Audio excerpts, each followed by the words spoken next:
Detective Thomas Gray sat in his small office. The room was very quiet and smelled like old paper. Outside, the city was busy. But Thomas did not look at the street. He looked at a letter on his wooden desk. The letter arrived an hour ago. It was from an old friend named Arthur Black. Thomas and Arthur were friends for many years. They met at university. Arthur was a very smart man. He liked history and old buildings. 2 years ago, Arthur bought a hotel near a place called Shadow Lake. He wanted a quiet life away from the city. Thomas was happy for him. But they did not talk very often. Thomas picked up the letter again. The paper felt heavy and expensive. However, the handwriting was not neat. The letters were shaky. This was not normal for Arthur. Arthur always wrote very clearly. Thomas read the words slowly. "Dear Thomas," the letter began. "I am writing to you because I am worried. Something strange is happening at my hotel. I cannot explain everything in a letter, but I feel that I am in danger. There are people here, and I do not trust them. Please, Thomas, you are a great detective. I need your help. Come to Shadow Lake as soon as possible. Do not tell anyone you are coming." Thomas put the letter down. He felt a cold chill in his heart. He knew Arthur was a calm person. Arthur did not get afraid easily. If he was asking for help, the problem was very serious. Thomas looked at his calendar. He did not have any big cases this week. He decided to leave immediately. He went to his small apartment and packed a leather bag. He took some warm clothes, a flashlight, and a notebook. He also took his heavy coat. The weather was turning cold, and Shadow Lake was high in the mountains. Thomas walked to his car. The sky was gray and cloudy. He started the engine and began the long drive. He left the tall buildings of the city behind. Soon, he was on a small road. There were many trees on both sides. The trees were dark and did not have many leaves. After 3 hours, the rain started to fall. Large drops of water hit the front of the car. The wind moved the trees back and forth. It was hard to see the road. Thomas drove slowly. He felt very alone. There were no other cars on the road. Finally, he saw a wooden sign. It said Shadow Lake Hotel. 5 miles. Thomas turned the car onto a narrow path. The ground was muddy and the car moved up and down. Through the trees, he saw the water of the lake. It was dark and still. It looked like black ink. At the end of the path, the hotel appeared. It was a very large, grey building with 4 floors. It had many windows, but most of them were dark. Only a few yellow lights shone from the ground floor. The hotel looked very old and very lonely. Thomas stopped the car and looked at the building. He wondered what secrets were hiding inside. Thomas opened the car door and stepped out. The rain was very heavy now. The cold water soaked his coat in seconds. The wind was strong, and it pushed against him. He grabbed his bag from the back seat and ran toward the front door of the hotel. The ground was very muddy, and he had to walk carefully. The hotel was a massive building made of dark stone. Large wooden pillars stood at the entrance. Thomas reached the porch and stood under the roof. He shook the water off his hat. He looked at the lake behind him. The water was moving violently because of the wind. It looked cold and dangerous. Thomas turned back to the door. It was a very tall door made of dark oak wood. It had a heavy iron handle. He did not need to knock. The door opened slowly. A man stood in the hallway. It was Arthur Black. Thomas almost did not recognize his friend. Arthur was always a healthy and happy man. Now, he looked very thin. His face was pale, and there were dark circles under his eyes. He wore a thick sweater, but he seemed to be shivering. His hair was messy, and his hands were shaking. "Thomas," Arthur said in a low voice. "You came. Thank you for coming. Of course I came, Arthur. Thomas replied. He stepped inside the lobby. The inside of the hotel was beautiful but very old. The floor was made of white marble, and a large chandelier hung from the ceiling. However, the air felt heavy and damp. There was a smell of old wood and smoke. Only a few lamps were on, so the corners of the room were full of shadows. Arthur closed the door quickly and locked it with a large key. He looked at the windows nervously. The storm is getting worse. Arthur said, "It is good that you are here. I do not feel safe in this house anymore." Thomas looked at his friend. "What is happening, Arthur? Your letter sounded very serious." Arthur looked around the lobby. He checked the stairs and the long hallway to the dining room. He seemed to be looking for someone. "Not here." Arthur whispered.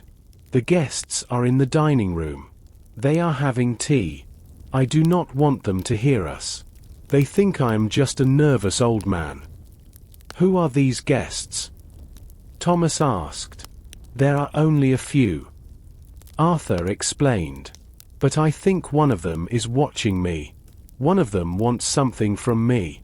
I feel eyes on me all the time, Thomas." Arthur led Thomas toward a small desk in the corner. He gave Thomas a heavy brass key.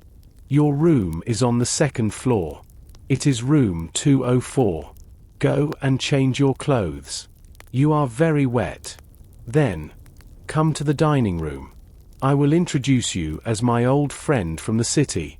Do not say you are a detective." Thomas took the key. He felt the cold metal in his hand.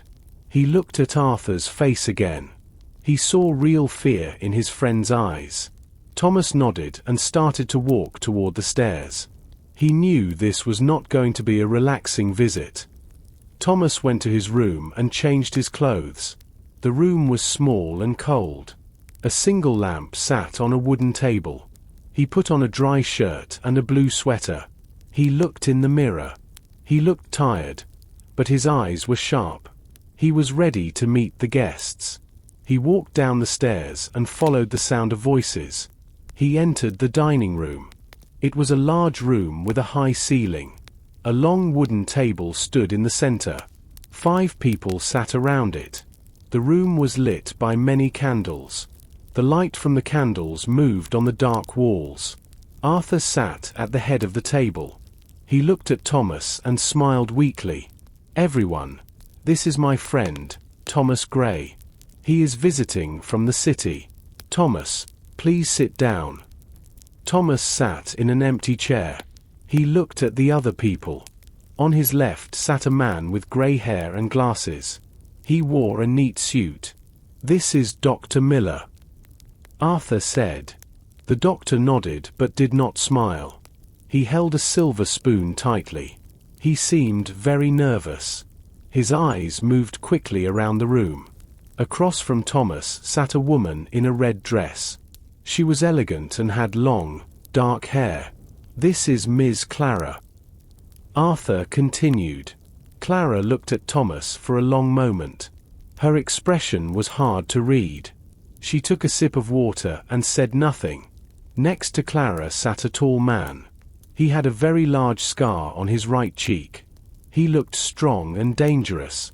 "And this is Mr. Thorne," Arthur said. Mr. Thorne did not nod. He looked at Thomas with a cold stare. He had large hands, and he kept them on the table. The dinner was very quiet. The only sound was the heavy rain hitting the roof and the metal of the knives hitting the plates. Nobody wanted to talk. The atmosphere was very tense. Thomas felt like everyone was hiding a secret. Thomas tried to start a conversation. "Is the lake always this loud during a storm?" he asked. Mr. Thorne looked up. "The lake is always loud," he said in a deep voice. "It is a deep lake. It has many secrets." Dr. Miller dropped his napkin. He looked at Mr. Thorne with fear. "Don't say things like that, Thorne," the doctor whispered. "It is just water." Miss Clara looked at Arthur. "Are you feeling okay, Arthur? You look very pale tonight." Arthur coughed and looked at his plate. "I'm just tired, Clara. The storm makes it hard to sleep." Thomas watched them carefully. He noticed that Dr. Miller's hands were shaking. He noticed that Miss Clara never looked at Mr. Thorne. He also saw that Mr. Thorne was watching Arthur very closely. It was not a friendly look. It was the look of a hunter watching his prize. Dinner ended early. The guests did not stay for coffee. One by one, they stood up and left the room. Dr. Miller walked quickly toward the stairs. Miss Clara walked slowly, looking at the floor. Mr. Thorne was the last to leave. He looked at Arthur for a long time before he walked into the dark hallway. Thomas stayed at the table. He wanted to speak to Arthur alone.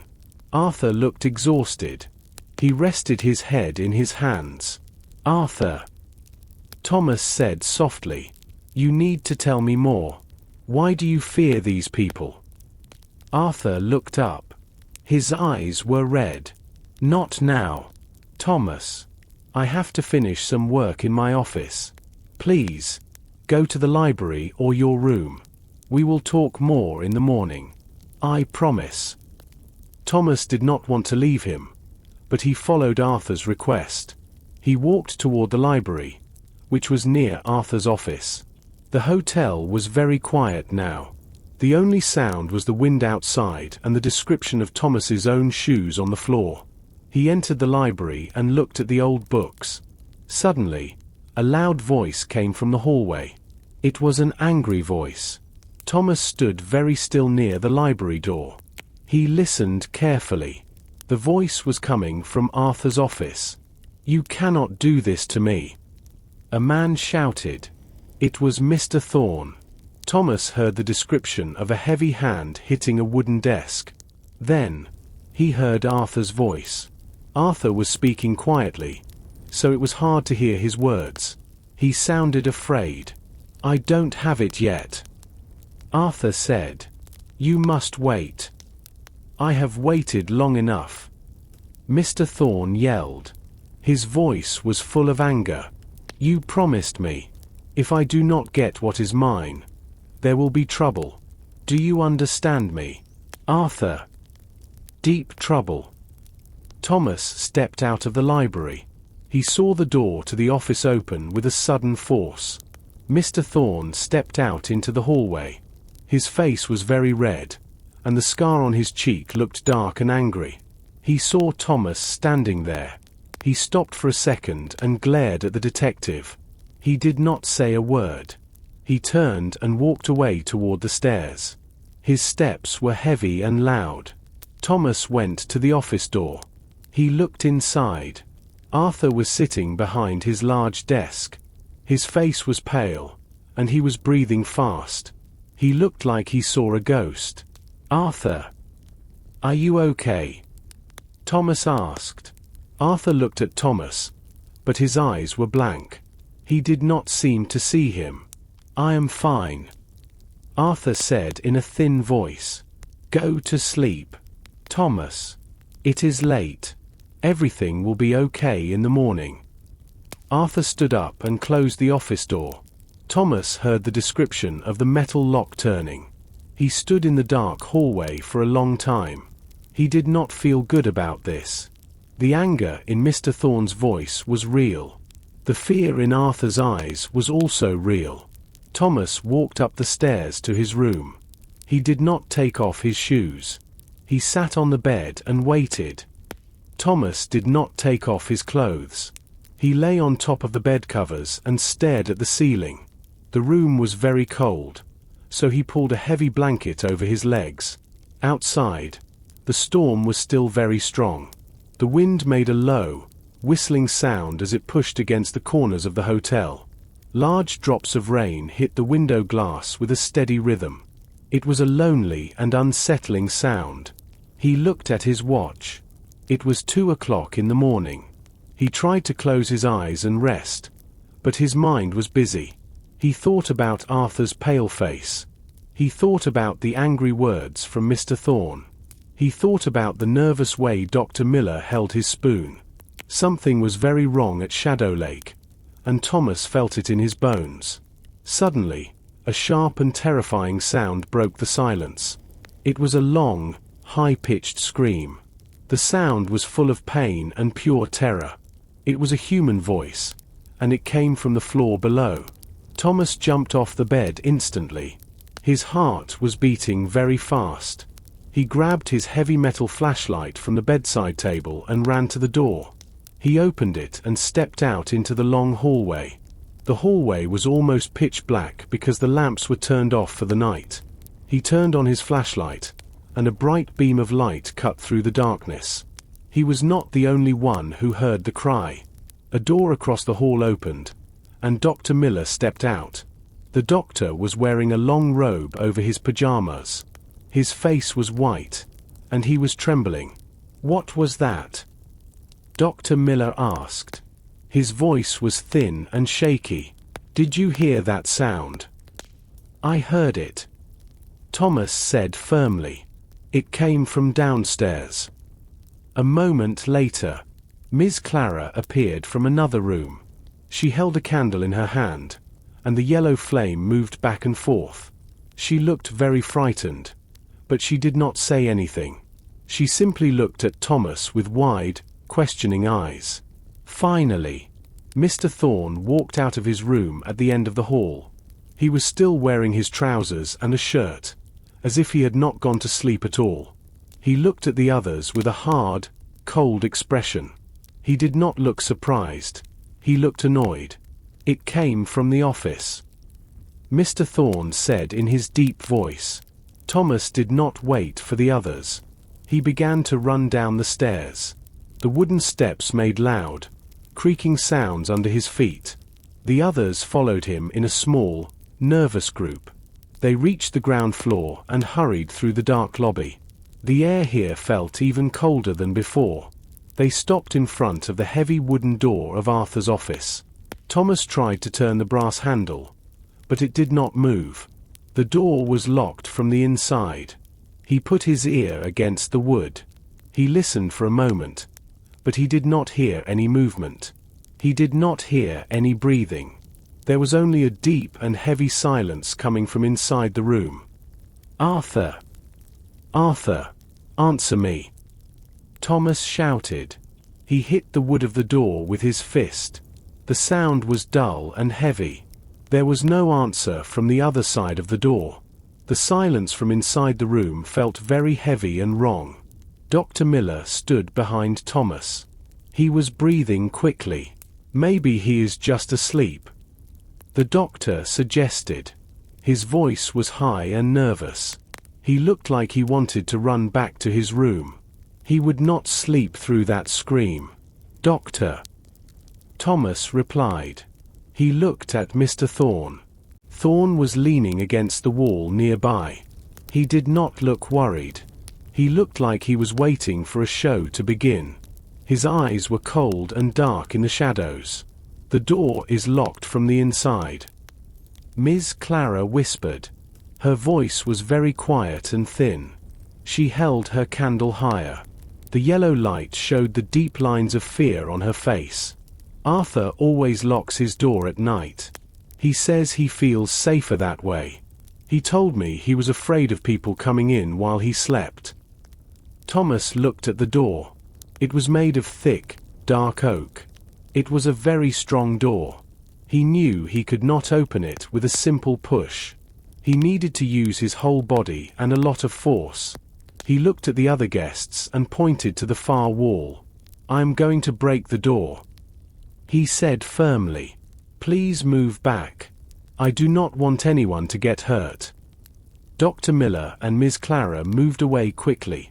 Mr. Thorne stayed where he was for a second before moving a few inches. He watched Thomas with a strange, sharp look in his eyes. Thomas took a deep breath. He moved back 3 steps into the hallway. Then, he ran forward and hit the door with his shoulder. A loud, sharp noise of breaking would fill the hallway. The door did not open. Thomas felt a sharp pain in his shoulder, But he did not stop. He knew every second was important. He tried again. This time, he hit the door near the iron lock. Another loud cracking sound echoed in the quiet hotel. The wood near the lock began to split. Thomas took one more step back. He put all his weight and all his strength into a final hit. The metal of the lock finally gave way and snapped. The door swung open with a great force and hit the wall inside the office.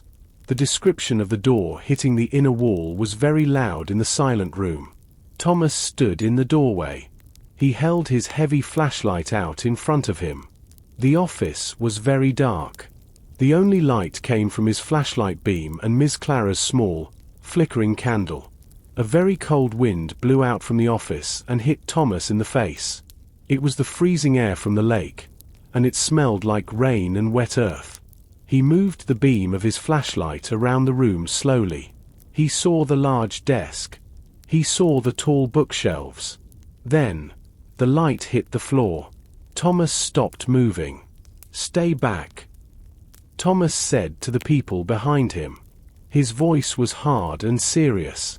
He did not want them to see the floor yet. But it was too late. Miss Clara saw it and covered her mouth with her hand. Dr. Miller began to shake even harder. In the middle of the room, someone was lying on the rug. Thomas walked slowly into the room. The air was very cold because the large window was wide open. Rain came into the room and made the wooden floor wet. The heavy curtains moved wildly in the wind. Thomas felt the cold rain on his face as he walked toward the center of the office. He looked down at the man on the rug. It was Arthur. He lay on his back with his eyes wide open. His face was very pale, and his skin looked like grey stone. Thomas knelt down and touched Arthur's neck with 2 fingers. He waited for a few seconds. He felt nothing. There was no heartbeat. Arthur was dead. "He is gone," Thomas said. His voice was quiet but clear. A sharp gasp came from the doorway. Miss Clara leaned against the door frame. She looked like she was going to fall. Dr. Miller stepped forward, but he stopped when he saw Arthur's face. The doctor's hands were shaking so much that he had to put them in his pockets. Is it a heart attack?" Dr. Miller asked in a small voice. He was very stressed. "He told me his heart felt fast earlier today." Thomas did not answer immediately. He stood up and looked around the room. He moved his flashlight beam across the floor and the furniture. The office was a mess. A chair was on its side. Several books lay on the rug. A glass of water was broken on the desk, and the water was dripping onto the floor. "The window is open," Mr. Thorne said. He was standing by the door, watching everything. Someone came in from the outside. They killed him and left through the window. Thomas walked to the window. He looked out into the dark night. The window was high above the ground. Below the window, there was a steep drop down to the lake. The walls of the hotel were flat and made of smooth stone. It would be very difficult for a person to climb up the wall in a storm. Thomas looked at the floor near the window. "There are no muddy footprints here," Thomas said. "The rug is wet from the rain, but there is no mud. If a person came from the garden, they would leave mud on the floor." He looked at the body again. He checked Arthur's clothes. He looked at the floor around the rug. There was no knife. There was no gun. There was no blood on the floor. "There is no weapon," Thomas said to the group. "And the door was locked from the inside. How did this happen?" The guests looked at each other with fear. They were now in a locked room with a dead man, and nobody knew how he died. The wind made a long, low sound as it rushed through the open window, making the room even colder. Thomas felt a deep sense of danger. He knew the killer was not outside in the rain. The killer was inside the hotel. "I must call the police immediately," Thomas said. He looked at the 3 guests standing in the hallway. Their faces were pale in the dim light. Dr. Miller was shaking his head. Miss Clara was holding her red dress tightly. Mr. Thorne remained silent, but his eyes were very sharp. Thomas walked quickly back to the main lobby. The large room felt even bigger and colder now that he knew a dead man lay in the office. He went to the heavy wooden front desk. A black telephone sat on the marble surface. Thomas picked up the receiver and held it to his ear. He waited for the familiar sound of a dial tone. But there was nothing. The phone was completely silent. He moved the phone and looked at the back of it. The wire was not connected. It was not just pulled out of the wall. The wire was cut cleanly. Someone used a knife or a pair of scissors to break the line. Thomas put the phone down slowly. He realized then that they were cut off from the rest of the world. The phone does not work. Thomas told the group as they followed him into the lobby. Someone cut the wire. I'm going to my car. I will drive to the nearest town and bring the police back with me. He did not wait for an answer. He grabbed his heavy coat and pushed open the front door. The storm was still very powerful. The wind made a long, whistling sound as it moved through the trees. Thomas ran across the wet porch and into the mud. He reached his car and pulled the keys from his pocket. As he got closer, he stopped. His car looked different. It was sitting lower on the ground than usual. He knelt down in the mud and turned on his flashlight. The bright beam of light showed the truth. All 4 tires were flat. He touched the black rubber. He felt long, deep cuts in the side of each tire. This was not an accident. Someone did this on purpose. They wanted to make sure nobody could leave the hotel. Thomas stood up, his heart heavy. He looked toward the narrow road that led away from Shadow Lake. He walked a few yards down the path. Even without the flat tires, the car would not be able to pass. The heavy rain caused the small river nearby to grow too large. The water moved over the road in a fast, brown current. The wooden bridge further down the road was probably underwater or broken. He was wet and cold when he returned to the lobby. He closed the heavy door and locked it. The 3 guests were waiting for him. "We cannot leave," Thomas said. He wiped the rain from his face. "The phone lines are cut. My tires are destroyed. And the road is flooded by the rain. We are trapped here." Miss Clara made a small sound of fear. Dr. Miller sat down on a velvet chair and put his head in his hands. Only Mr. Thorne looked at Thomas with a calm expression. "So," Mr. Thorne said in his deep voice, "we are in a house with a dead man, and there is no way out.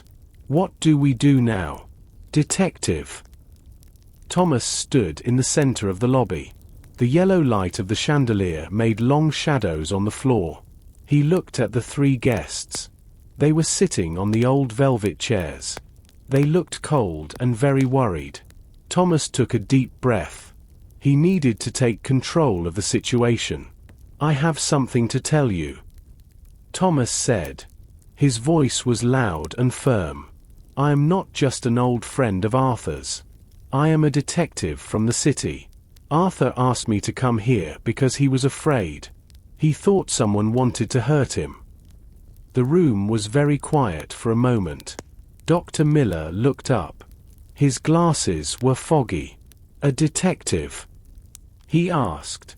"Why did Arthur not tell us?" "He wanted to be careful," Thomas replied. "Now, listen to me. We are in a difficult situation. We cannot leave, and we cannot call for help. A man is dead in the office. Because the door was locked and the window is high, I must investigate everything." Thomas looked at each person.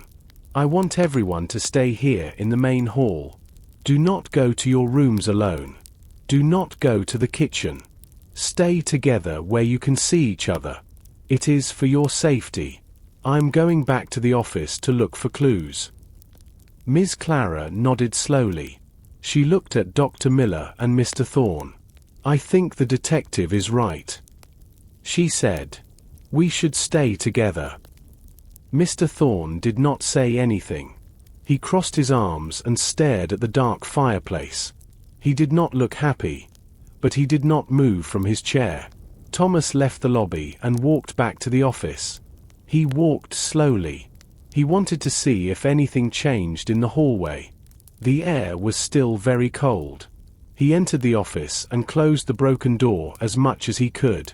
He turned on his flashlight again. He did not look at Arthur's face this time. He looked at the things around the body. He looked at the desk. The broken glass of water was interesting. He leaned down and smelled the water on the floor. It did not smell like anything. It was just plain water. He looked at the open window.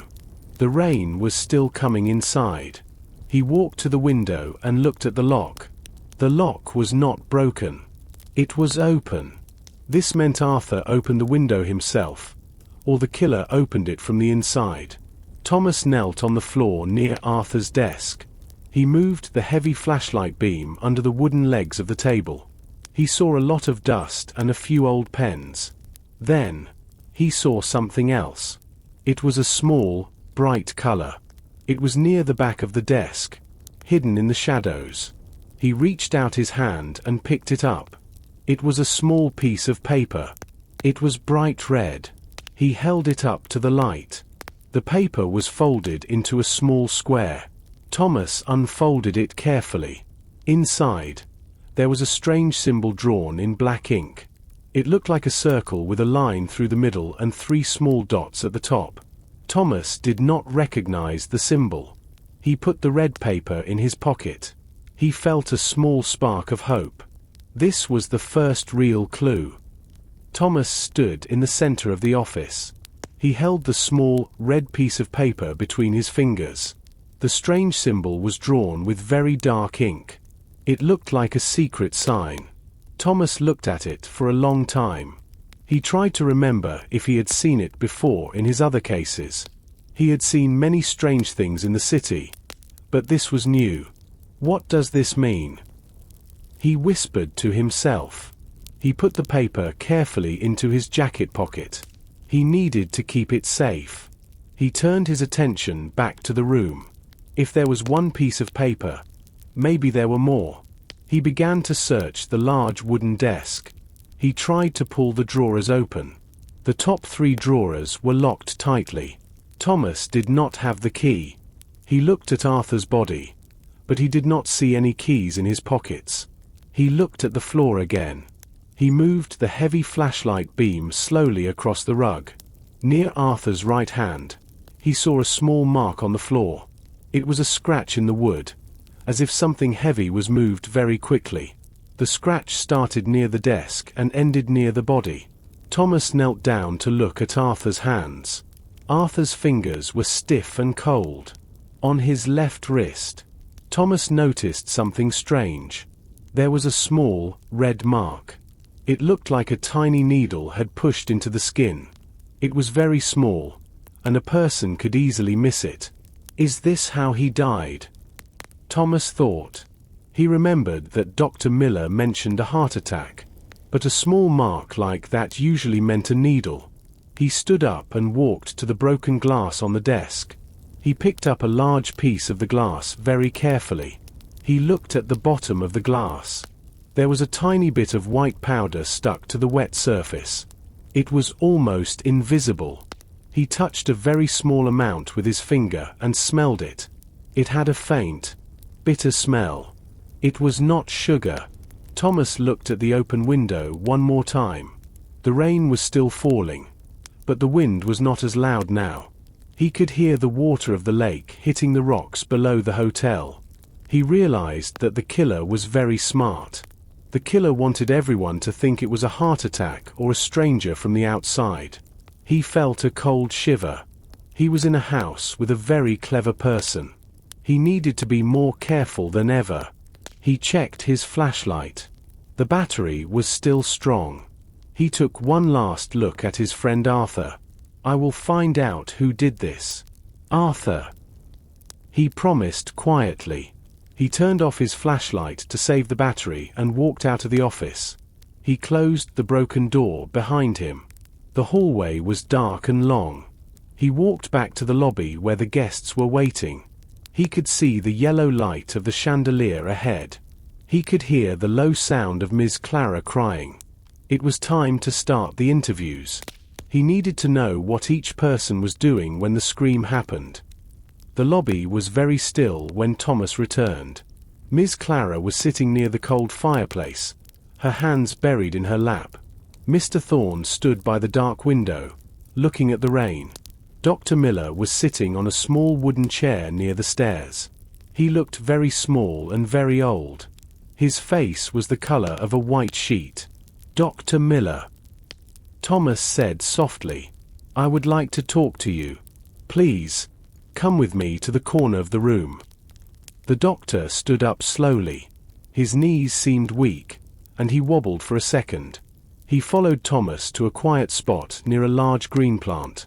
Thomas sat on a chair, but the doctor remained standing. He kept his hands in his pockets, but Thomas could see his fingers moving inside the fabric. "What do you want to know?" Dr. Miller asked. He pulled a round silver watch from his pocket. He looked at the time, then snapped the metal cover shut. "Tell me about tonight." Thomas said. "Where were you before we all met in the hallway?" "I was in my room." The doctor said quickly.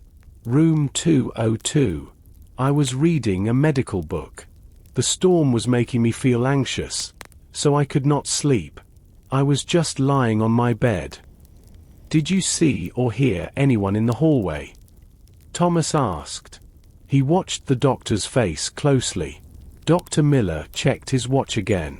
It had only been 1 minute since the last time he checked it. "No. No one. I only heard the rain and the wind hitting the roof. It was very quiet until that terrible scream. It was a horrible sound. I have never heard anything like it in all my years as a doctor."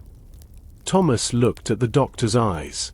They were moving from side to side, never staying on one object for long. "Arthur was your friend, wasn't he?" "Yes," the doctor replied, his voice shaking. "He was a good man, but he had a weak heart. You know, I told him many times to rest more. I told him to stop worrying about the hotel. He did not listen to me. He was always working late in that office." "You think it was a heart attack, then?" Thomas asked. He noticed a small drop of sweat on the doctor's forehead. The lobby was freezing, but the doctor was sweating. "It is the most likely reason," Dr. Miller said. He looked at his watch for the third time in 5 minutes. "People die from stress. Arthur was very stressed. His heart simply stopped." Thomas thought about the tiny red mark on Arthur's wrist and the bitter white powder in the glass. If Arthur had a heart attack, why was there a needle mark?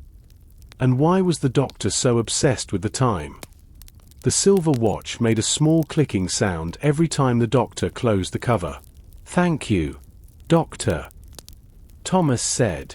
"You can sit back down with the others for now." The doctor turned and walked away. He almost tripped over his own feet. Thomas watched him go. Dr. Miller was hiding something. He was not just a sad friend. He was a man who was afraid of being caught. Thomas opened his notebook and wrote, "Miller. Very nervous. Checking watch. Insists on a heart attack." Thomas looked at the man standing by the dark window. Mr. Thorne was a very tall and powerful man. He stood with his back to the room. He was watching the rain hit the glass. Thomas walked over to him. Mr. Thorne did not turn around, but he knew Thomas was there. "Mr. Thorne," Thomas said, "I would like to ask you some questions." The tall man turned around slowly. The yellow light of the candles hit the scar on his cheek.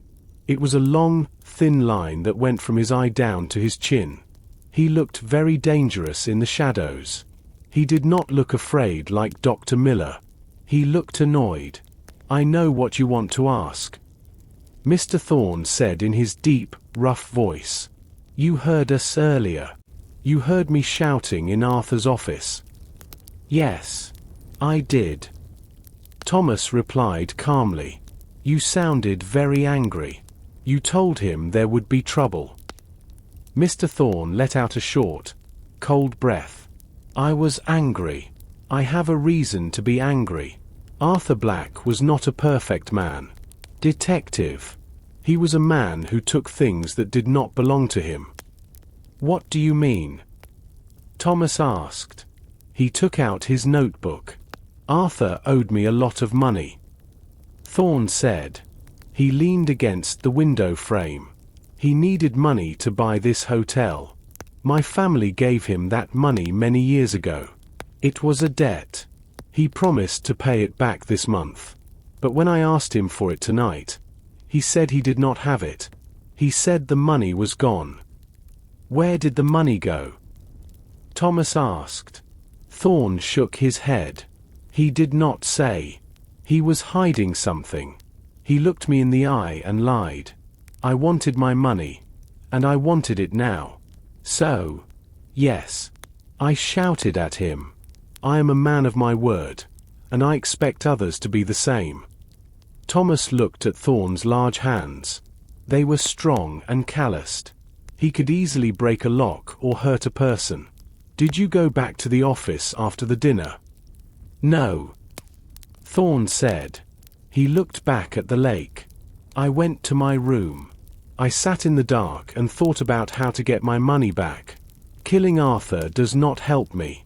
A dead man cannot pay a debt. I wanted him alive so he could give me what is mine. Thomas listened to the man's words. It was a good point. If Thorne killed Arthur, he would never get his money. But Thorne was a man with a quick temper. Sometimes, angry people do things without thinking about the future. Where is your coat, Mr. Thorne? Thomas asked suddenly. It is in my room. Thorne replied. Why do you ask? No reason. Thomas said. Just checking. Thomas noticed that Thorne was wearing leather gloves. They were black and looked very expensive. He kept them on even inside the warm lobby. It was a strange habit. Thomas thanked him and moved away. He looked at his notebook again. Thorne had a reason to be angry, and he was strong enough to be a killer. But he was also very honest about his hate for Arthur. Usually, killers try to act like they love the victim. Thorne was different. Thomas walked toward Miss Clara. She was the most mysterious guest at the hotel. She wore a beautiful red dress that looked very expensive. She was sitting very still by the fireplace. Her eyes were fixed on the small fire. The orange light moved across her face. But she did not look warm. She looked like she was made of ice. Miss Clara, Thomas said. She jumped slightly. She did not hear him walk closer because the wind outside was so loud. Yes, detective? She asked. Her voice was soft and clear. She looked up at him with her large, dark eyes. I want to ask you some questions about tonight. Thomas said. He sat in the velvet chair next to her. Where were you before we heard the scream? I was in the library. She said quickly. I could not sleep because of the storm. I love books. They help me relax when I am worried. I was reading a book about the history of old houses. I stayed there for about 2 hours. Thomas looked at her. She looked very calm now, almost too calm. But Thomas was a detective. He was trained to see small details that other people missed. He looked down at the floor near her feet. Miss Clara was wearing elegant red shoes. They matched her dress perfectly. However, the sides of the shoes were covered in dark, wet mud. Thomas also looked at the bottom of her long dress. The red fabric was dark and heavy with water. It was not just a little bit of rain. The dress was soaked. You were in the library? Thomas asked again. He kept his voice very polite. Yes. She replied. She did not look at her feet. She kept her head high. The library is in the middle of the hotel. Thomas said. The floor in the library is very clean and dry. But your shoes are full of mud, Clara. And the bottom of your dress is very wet. How did that happen if you were inside reading a book? Clara's face went very red. She looked down at her shoes and realized her mistake. She quickly pulled her feet under her dress to hide them from the detective's sight. Her hands began to shake in her lap. "Oh," she said, her voice trembling. I went for a short walk. I went into the garden for a few minutes before dinner. I wanted some fresh air.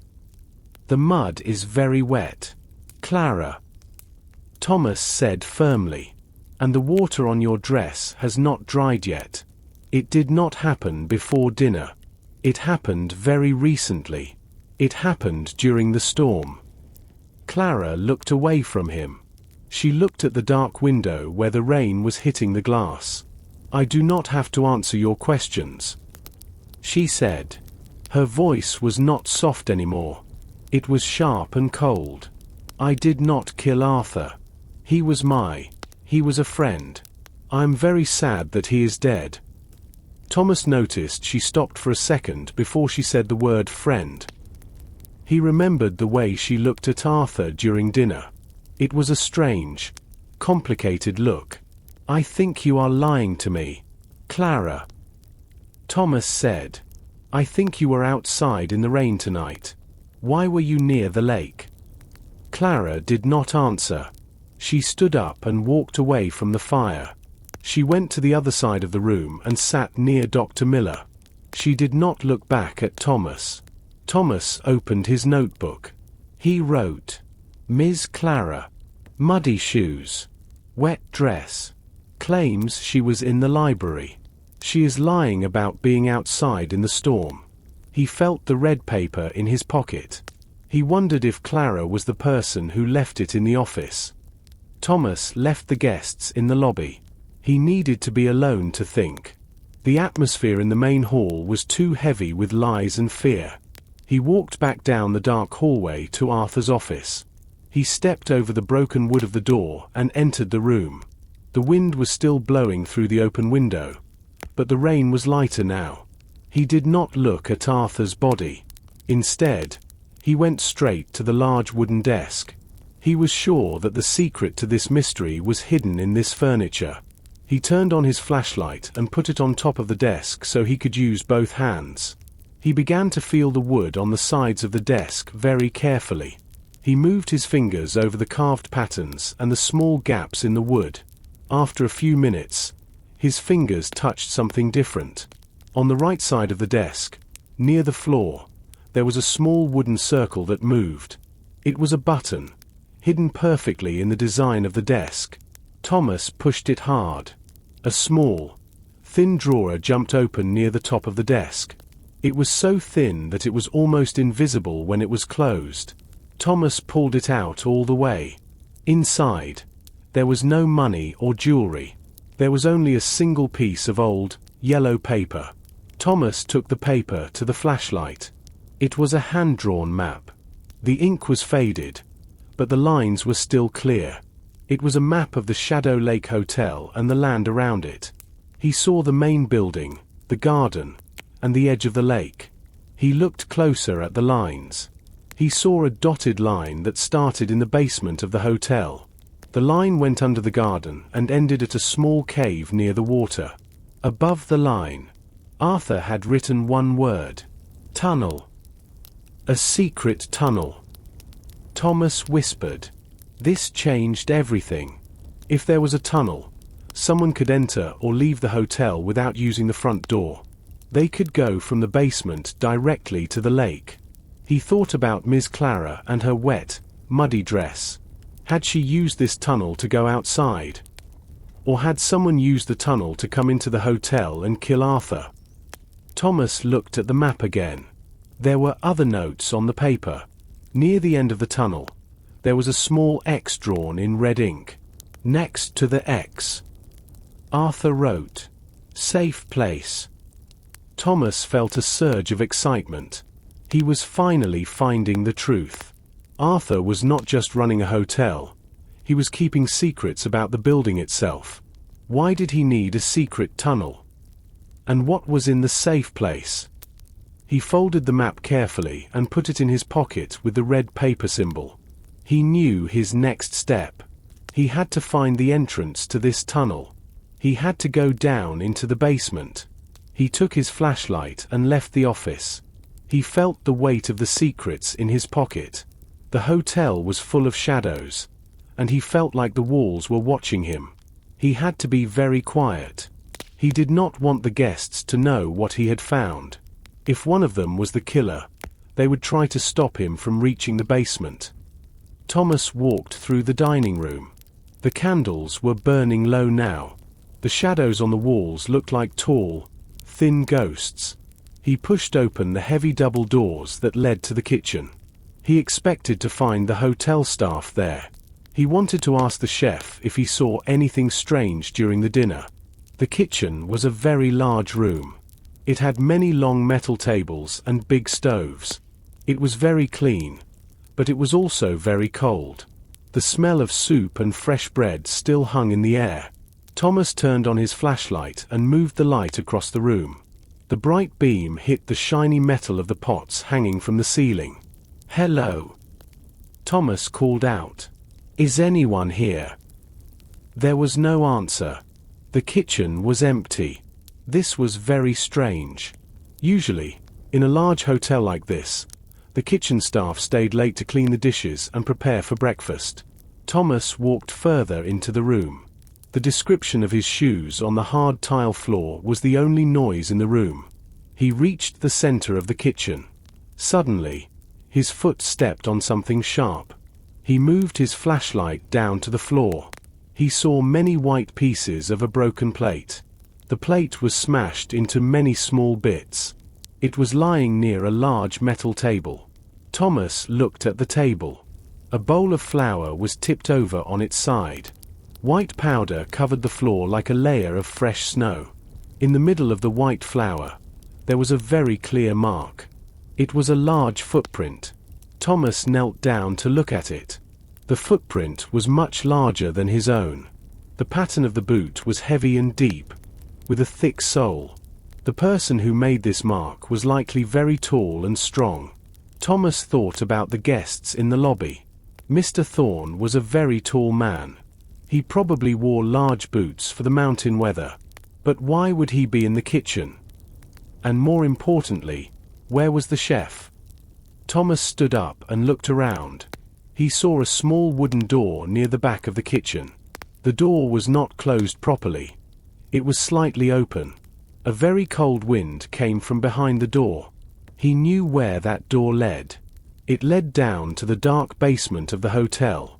He remembered the yellow map in his pocket. The secret tunnel started in the basement. He felt a cold sweat on the back of his neck. The pieces of the puzzle were starting to fit together. Someone was moving through the hotel in the dark. Someone was using the kitchen to get to the basement. Thomas took a deep breath to calm his heart. He held his heavy flashlight tightly in his right hand. He walked slowly toward the small door.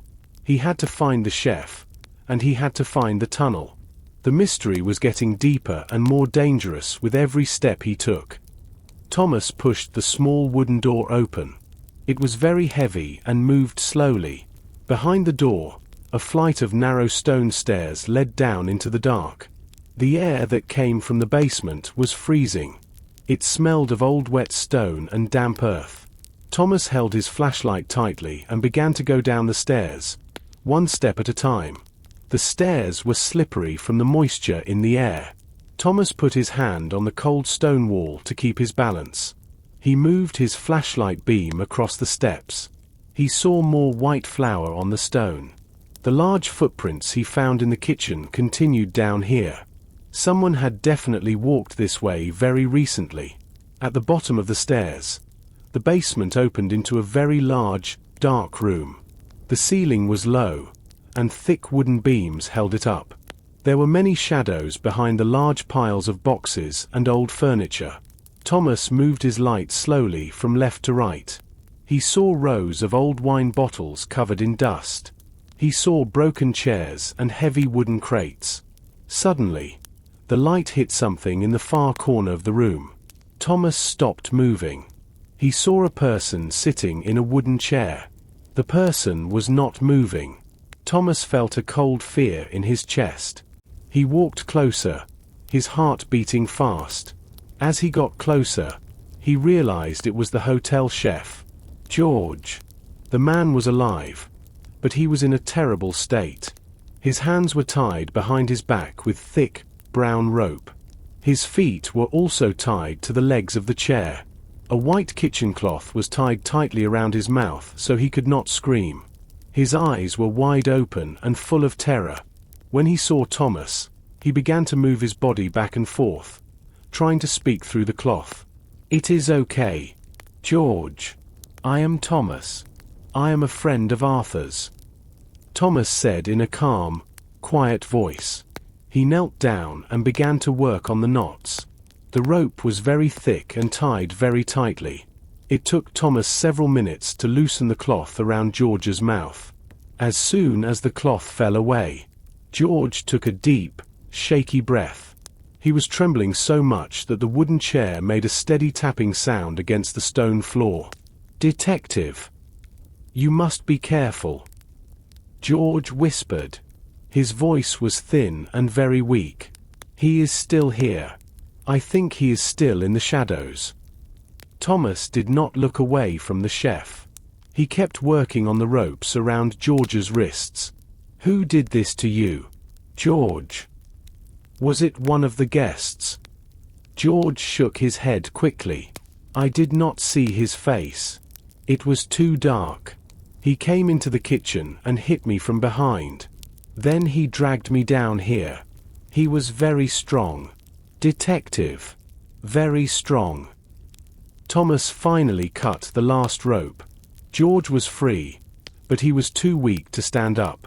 He stayed in the chair and rubbed his sore wrists. The basement felt even colder now. Thomas turned his flashlight toward the dark corners of the room. He felt like someone was watching them from the darkness. Thomas helped George move away from the wooden chair. The chef was very weak, so Thomas let him lean against a stack of heavy crates. George's face was still pale, and he kept looking at the dark corners of the basement. He looked like a man who expected a monster to jump out from the shadows at any moment. "Take your time, George," Thomas said quietly. "Tell me exactly what happened. Why did someone do this to you?" George wiped his face with a shaking hand. "It started before dinner, Detective. The storm was just beginning. I was in the kitchen preparing the soup for the guests. I went to the window to close the latch because the wind was getting stronger." He paused and took a deep breath. "I looked out toward the lake. The sky was very dark, but I saw something. There was a person standing near the water. They were not moving. They were just standing there, looking up at the hotel windows." Thomas leaned closer. "Could you see who it was?" "No," George said, shaking his head. The person wore a long, black cloak with a large hood. The hood covered their face completely. They looked like a shadow against the grey water. It was very frightening. I have lived here for 5 years, and I have never seen anyone stand out there during a storm. "Did you tell Arthur?" Thomas asked. "I tried," George replied. "I went to his office before dinner started, but Mr. Thorne was already there, and they were shouting.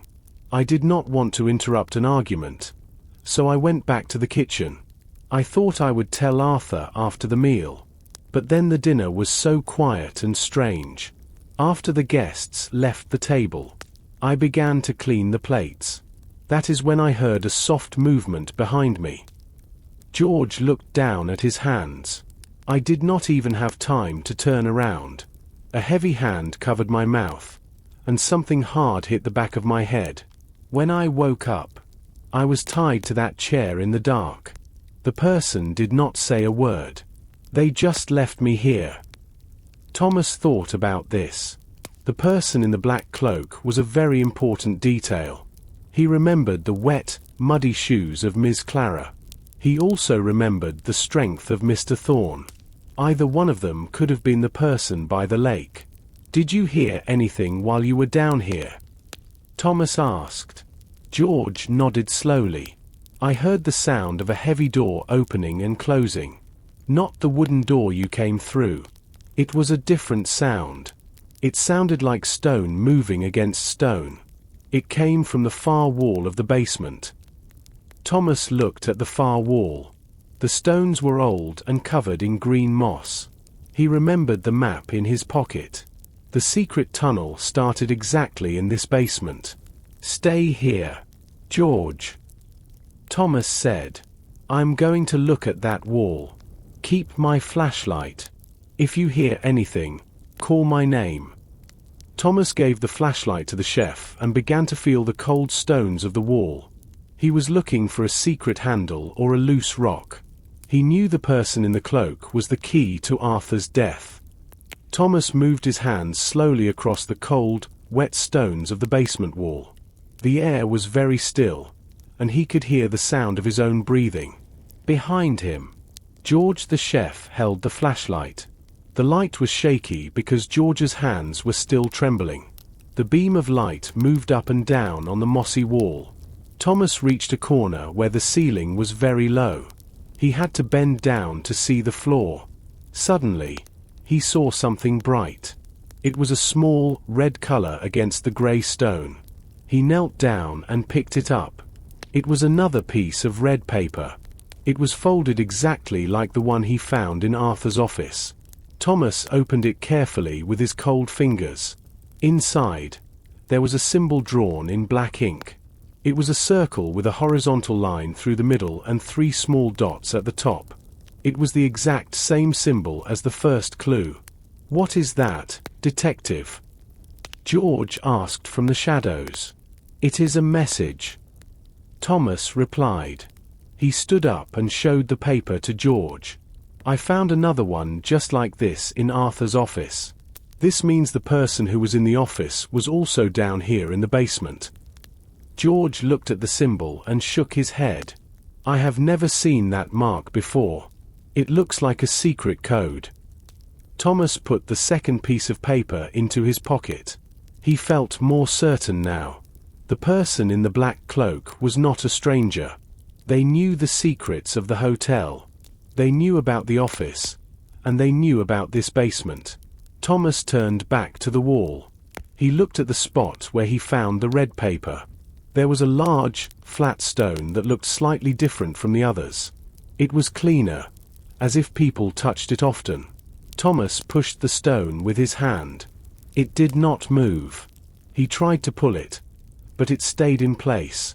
Then, he noticed a small iron ring hidden behind a wooden beam near the floor. It was covered in dust and spider webs.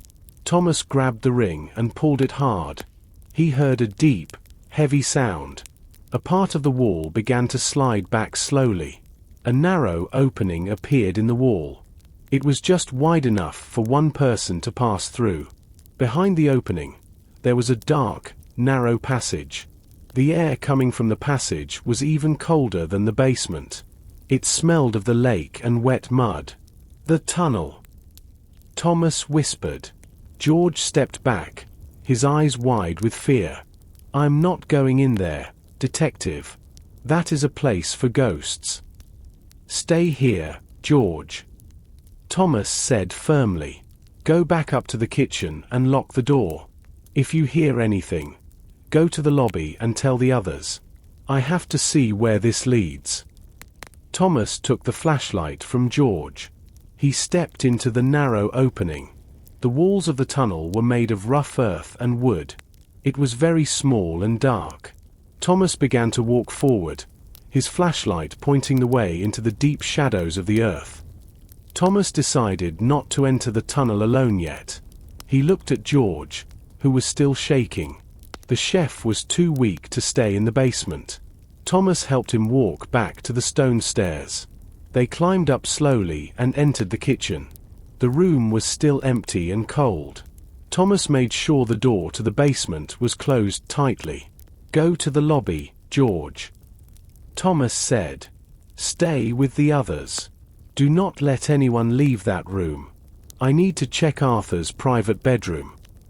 George nodded and walked toward the dining room. Thomas watched him go. Then, the detective went to the second floor. He walked past the guest rooms until he reached the end of the long hallway. There was a large wooden door with a gold number on it. This was Arthur's room. The room was quiet. Thomas turned the handle and walked inside. The room was very neat. There was a large bed with a blue cover. There was a tall window that looked out over the lake. On the wall opposite the bed, there was a large oil painting. It showed the hotel and the dark water of Shadow Lake as they looked 100 years ago. Thomas walked to the painting. He remembered that Arthur liked to hide things. He moved the heavy gold frame. The painting was on a hinge. It swung open like a small door. Behind it, there was a small metal safe built into the wall. Thomas looked at the safe. He expected it to be locked. He expected to spend hours trying to open it. But when he touched the metal handle, the door of the safe moved. It was already open. Thomas pulled the heavy metal door back. He used his flashlight to see inside. His heart sank. The safe was completely empty. There was no money. There were no papers. There was nothing but dust. "Someone was here before me," Thomas whispered to the empty room. He looked closely at the inside of the safe. He saw a small scratch on the metal floor. It looked like someone had grabbed a heavy box or a bag very quickly. He also saw a tiny piece of black fabric stuck to the corner of the safe door. He picked it up and held it to the light. It was a piece of high-quality wool, like the fabric used for a cloak or a very expensive suit. Thomas stood back and thought about the guests. Mr. Thorne wore expensive clothes. Miss Clara wore a fine red dress. Dr. Miller wore a neat suit. Any of them could own a coat made of this material. He looked at the floor near the bed. There were no muddy footprints here, but the air in the room felt different. It felt like someone had been there only minutes before. Thomas realized the killer was very fast. While Thomas was in the basement with the chef, the killer was here, taking whatever Arthur wanted to protect. He closed the safe and moved the painting back into its place. He felt a sense of urgency. The mystery was not just about a murder anymore. It was about something valuable that was now missing. He needed to find out what was in that safe. He thought about the map and the safe place marked near the lake. If the safe was empty, maybe the treasure was already at the end of the tunnel. Thomas stayed in Arthur's bedroom for a moment. He felt very uneasy. The room was silent, but it did not feel peaceful. The empty safe behind the painting was like an open mouth, telling a story of theft and betrayal. He walked away from the wall and went to the large window. The window was made of thick glass, but he could feel the cold air coming through the edges. He looked out at Shadow Lake. The storm was not as loud as before, but the rain was still falling in long, grey lines. The lake was a deep, dark blue, almost black. The water was rough, and small white waves hit the rocky shore. Thomas used his flashlight to see the ground below. The light did not reach very far into the darkness. He turned the flashlight off and let his eyes adjust to the night. He waited. He watched the trees and the path that led to the water. Suddenly, he saw a movement. At first, he thought it was just a tree moving in the wind. But the movement was different. It was slow and steady. A person was standing near the edge of the lake, right where the grass met the stones. The person was wearing a long, black cloak. The hood was pulled up, hiding their face and hair. They were standing perfectly still, despite the rain and the cold wind. They were not looking at the water. They were looking up at the hotel. Specifically, they were looking at the windows of the second floor. Thomas felt a cold chill run down his back. Was this the same person the chef saw? Was this the person who killed Arthur? The figure stood there for a long time. They looked like a dark statue against the grey background of the storm. Then, the person moved. They raised a hand and pointed a finger toward the hotel. It was a slow, deliberate movement. It felt like a warning or a sign. Thomas did not move. He did not want the person to see him behind the glass. He stayed in the shadows of the room, his heart beating fast in his chest. A second later, the person turned around. They began to walk quickly away from the hotel, moving toward the thick group of trees near the secret tunnel entrance. They moved with a strange grace, even on the muddy ground. In a few moments, the black cloak disappeared into the shadows of the forest. Thomas knew he had to act. He could not sit in the hotel and wait for the sun to rise. The killer was outside, or perhaps they were using the tunnel to come back inside. He looked at the empty safe one more time. He realized that whatever was taken from that safe was very important to the person in the cloak. He grabbed his flashlight and his heavy coat. He left Arthur's room and ran down the stairs. He did not go to the lobby to talk to the guests. He went straight to the back door of the hotel. He needed to see where that shadow was going. He was a detective, and he was not afraid of the dark. Thomas pushed the back door of the hotel open. The cold wind hit him immediately. The rain was not as heavy now, but it was still constant. He stepped onto the grass. The ground was very soft and muddy. Every step he took was difficult. His boots sank into the wet earth. He held his flashlight but did not turn it on yet. He wanted to remain hidden in the dark. He looked toward the trees where he saw the person in the black cloak.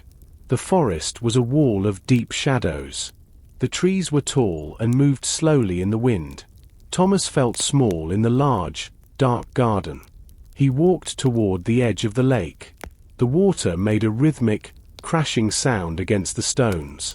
It was a lonely and haunting sound. Suddenly, he saw a movement again. A dark shape moved between two large oak trees. It was the person in the cloak. They were moving away from the hotel, toward the deeper part of the woods. Thomas did not wait. He began to run. He ignored the cold and the wetness of his clothes. "Stop!" he called out. His voice was carried away by the wind. Running on the wet grass was dangerous. It was very slippery, like ice made of mud. Thomas almost fell twice. He felt the cold air deep in his lungs. It was hard to breathe as he pushed his body to move faster. He decided to turn on his flashlight now.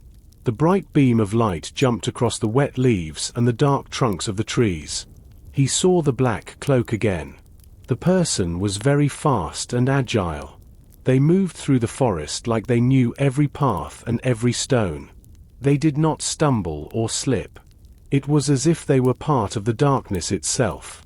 Thomas pushed through some low branches. The wet leaves hit his face, leaving cold streaks of water on his skin. He did not care. He was a detective, and he had a job to do. He saw the figure turn a corner near a large, grey rock. This was the area where the secret tunnel was supposed to end, according to the map in his pocket. He was getting closer. "I saw you," Thomas shouted again. "Stop now." The figure did not stop.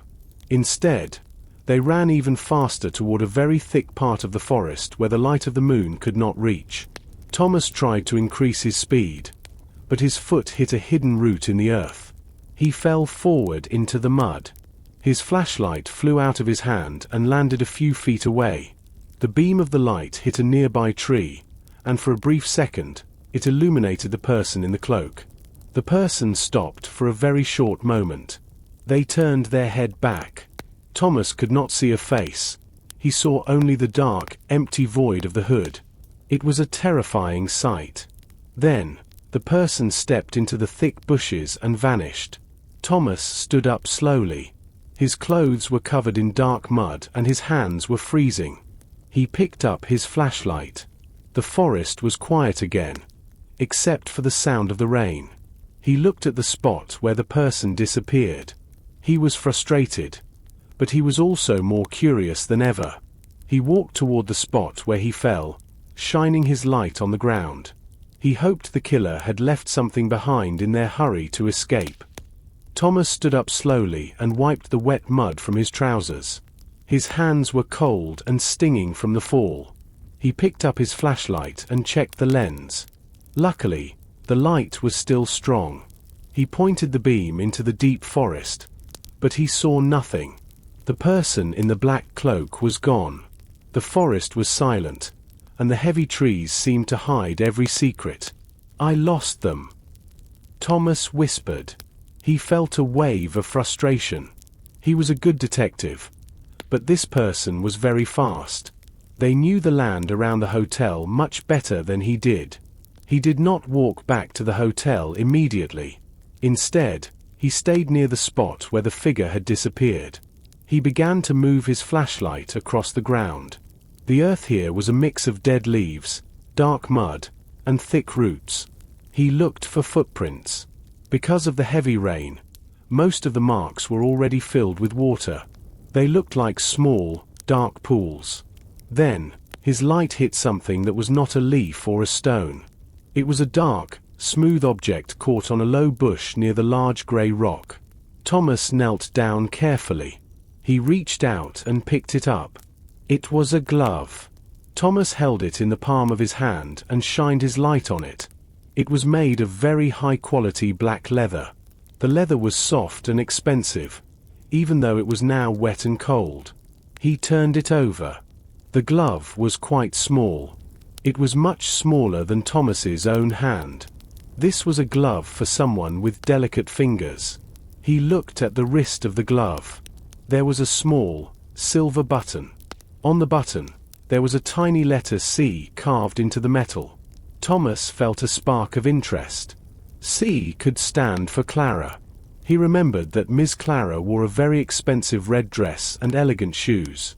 A glove like this would match her style perfectly. However, he also remembered Mr. Thorne. Thorne wore black gloves in the lobby. Could this be his? No, Thorne was a very large man with big hands. This glove was too small for him. Then he thought of Dr. Miller. The doctor had small, thin hands. Perhaps the C did not stand for a name. Perhaps it was the name of the shop where the glove was bought. Thomas put the glove into his pocket. He now had 3 physical clues: the 2 red papers with symbols and the leather glove. He felt the weight of them in his jacket. Each clue was a piece of a puzzle, but he still did not see the full picture. The wind began to blow harder. Thomas felt a deep chill in his bones. He was soaked to the skin, and he needed to get back to the warmth of the hotel. He turned around and began the walk back. He moved slowly, keeping his eyes on the ground. He arrived at the back door of the hotel and went inside. He locked the door behind him and stood in the quiet hallway. He was tired, but he knew he could not sleep yet. Thomas walked into the main lobby. He looked like a mess. His hair was flat and wet. His heavy coat was covered in dark, sticky mud. Water dripped from his sleeves onto the white marble floor. He looked at the 3 guests. They were still sitting near the fireplace. The fire was very small now. It was only a few orange coals in the dark. "Detective, you are back," Miss Clara said. She stood up and looked at his wet clothes. "What happened to you? Did you find the person in the garden?" Thomas did not answer her immediately. He walked toward the center of the room. He felt the weight of the leather glove in his pocket. He looked at Miss Clara's hands. She was not wearing gloves.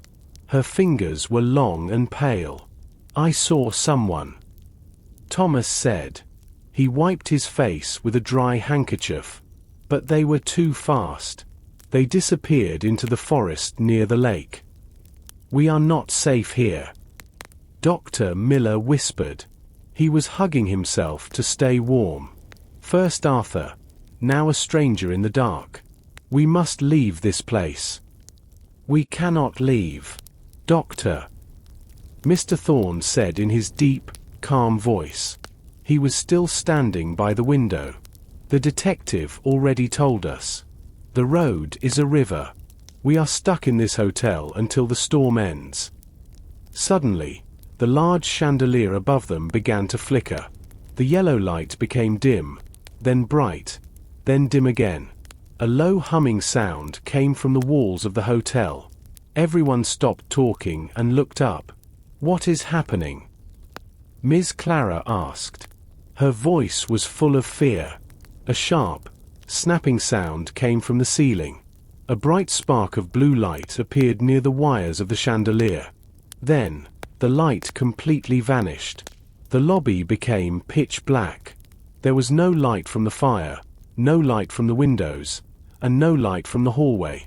Ms. Clara made a small, frightened sound in the dark. Thomas heard the sound of a chair moving across the floor. He heard Dr. Miller breathing very fast. Nobody move. Thomas shouted. He reached for his heavy flashlight. He turned it on, and a bright beam of light cut through the darkness. He moved the light across the room. Ms. Clara was standing near her chair, her hands over her heart. Mr. Thorne was standing perfectly still. Dr. Miller was hiding his face in his hands. The power is gone, Thomas said. The storm must have broken the wires, or someone turned off the main switch. This is not an accident, Mr. Thorne said. His voice came from the shadows. Someone wants us to be in the dark. Thomas moved the light to the stairs. He felt a deep sense of worry. In a large hotel like this, darkness was a dangerous thing. It was easy to hide, and it was easy to move without being seen. I need to check the power room, Thomas said. It is near the kitchen. Everyone, stay together. Hold on to each other if you have to, but do not separate. He began to walk toward the kitchen hallway. The beam of his flashlight hit the tall walls and the dark paintings. The hotel felt much larger in the dark. Every shadow looked like a person waiting to move. Thomas kept his hand on the glove in his pocket. He knew the killer was close, and now, the killer had the advantage of the night. Thomas walked slowly toward the back of the hotel. The beam of his flashlight was the only thing he could see in the thick darkness. The lobby was now behind him. He could hear the low, worried voices of the guests. They were talking about the sudden loss of power. Thomas reached the narrow hallway that led to the kitchen and the small room where the electrical switches were located. Suddenly, he stopped. He held his breath and turned off his flashlight. The darkness was complete. He waited for a few seconds, listening to the house. Then, he heard it. High above his head, there was a distinct sound. It was the sound of a heavy step on a wooden floor. Then there was another step, and another. Someone was walking on the second floor. The steps were slow and deliberate. They did not sound like someone in a hurry. They sounded like someone who was searching for something in the dark. Thomas felt a cold sweat on his forehead. He did not move. He counted the steps. 1, 2, 3, and then the steps stopped. There was a long, heavy silence. Thomas wondered who was up there. He had told all the guests to stay in the lobby. He had told George the chef to stay with them for safety. If everyone was downstairs, then who was walking in the hallway above? He turned his flashlight back on. He pointed the light at the ceiling for a moment, then ran back to the lobby as quietly as he could. He reached the guests and moved the light across their faces. "Is everyone here?" Thomas asked. His voice was a sharp whisper. He looked at the group. Ms. Clara was there, sitting on the edge of her chair. Dr. Miller was there, looking pale. Mr. Thorne was standing near the fireplace, and George the chef was sitting on a small stool near Ms. Clara. "We are all here, Detective," Mr. Thorne said. He sounded calm, but his eyes were narrow and sharp. Why do you ask? Did you find the power switch? I heard footsteps, Thomas said. On the second floor, right above the kitchen hallway. Miss Clara gasped and grabbed her necklace. But that is impossible. We are the only people in this hotel. Everyone else left because of the storm days ago. Maybe it was the wind, Dr. Miller suggested. He looked like he wanted to hide. Old buildings make many strange noises during a big storm. The wood moves and makes sounds. No, Thomas said firmly. I know the difference between the wind and a person. Those were the steps of a human being. Someone is upstairs. He looked at the dark stairs. The wide wooden staircase led up into a deep black void. The steps he heard were directly above the hallway that led to Arthur's bedroom and the guest rooms. Thomas realized he could not check the power room yet. If there was another person in the hotel, they were a threat to everyone. Stay here, Thomas ordered. Do not move from this spot.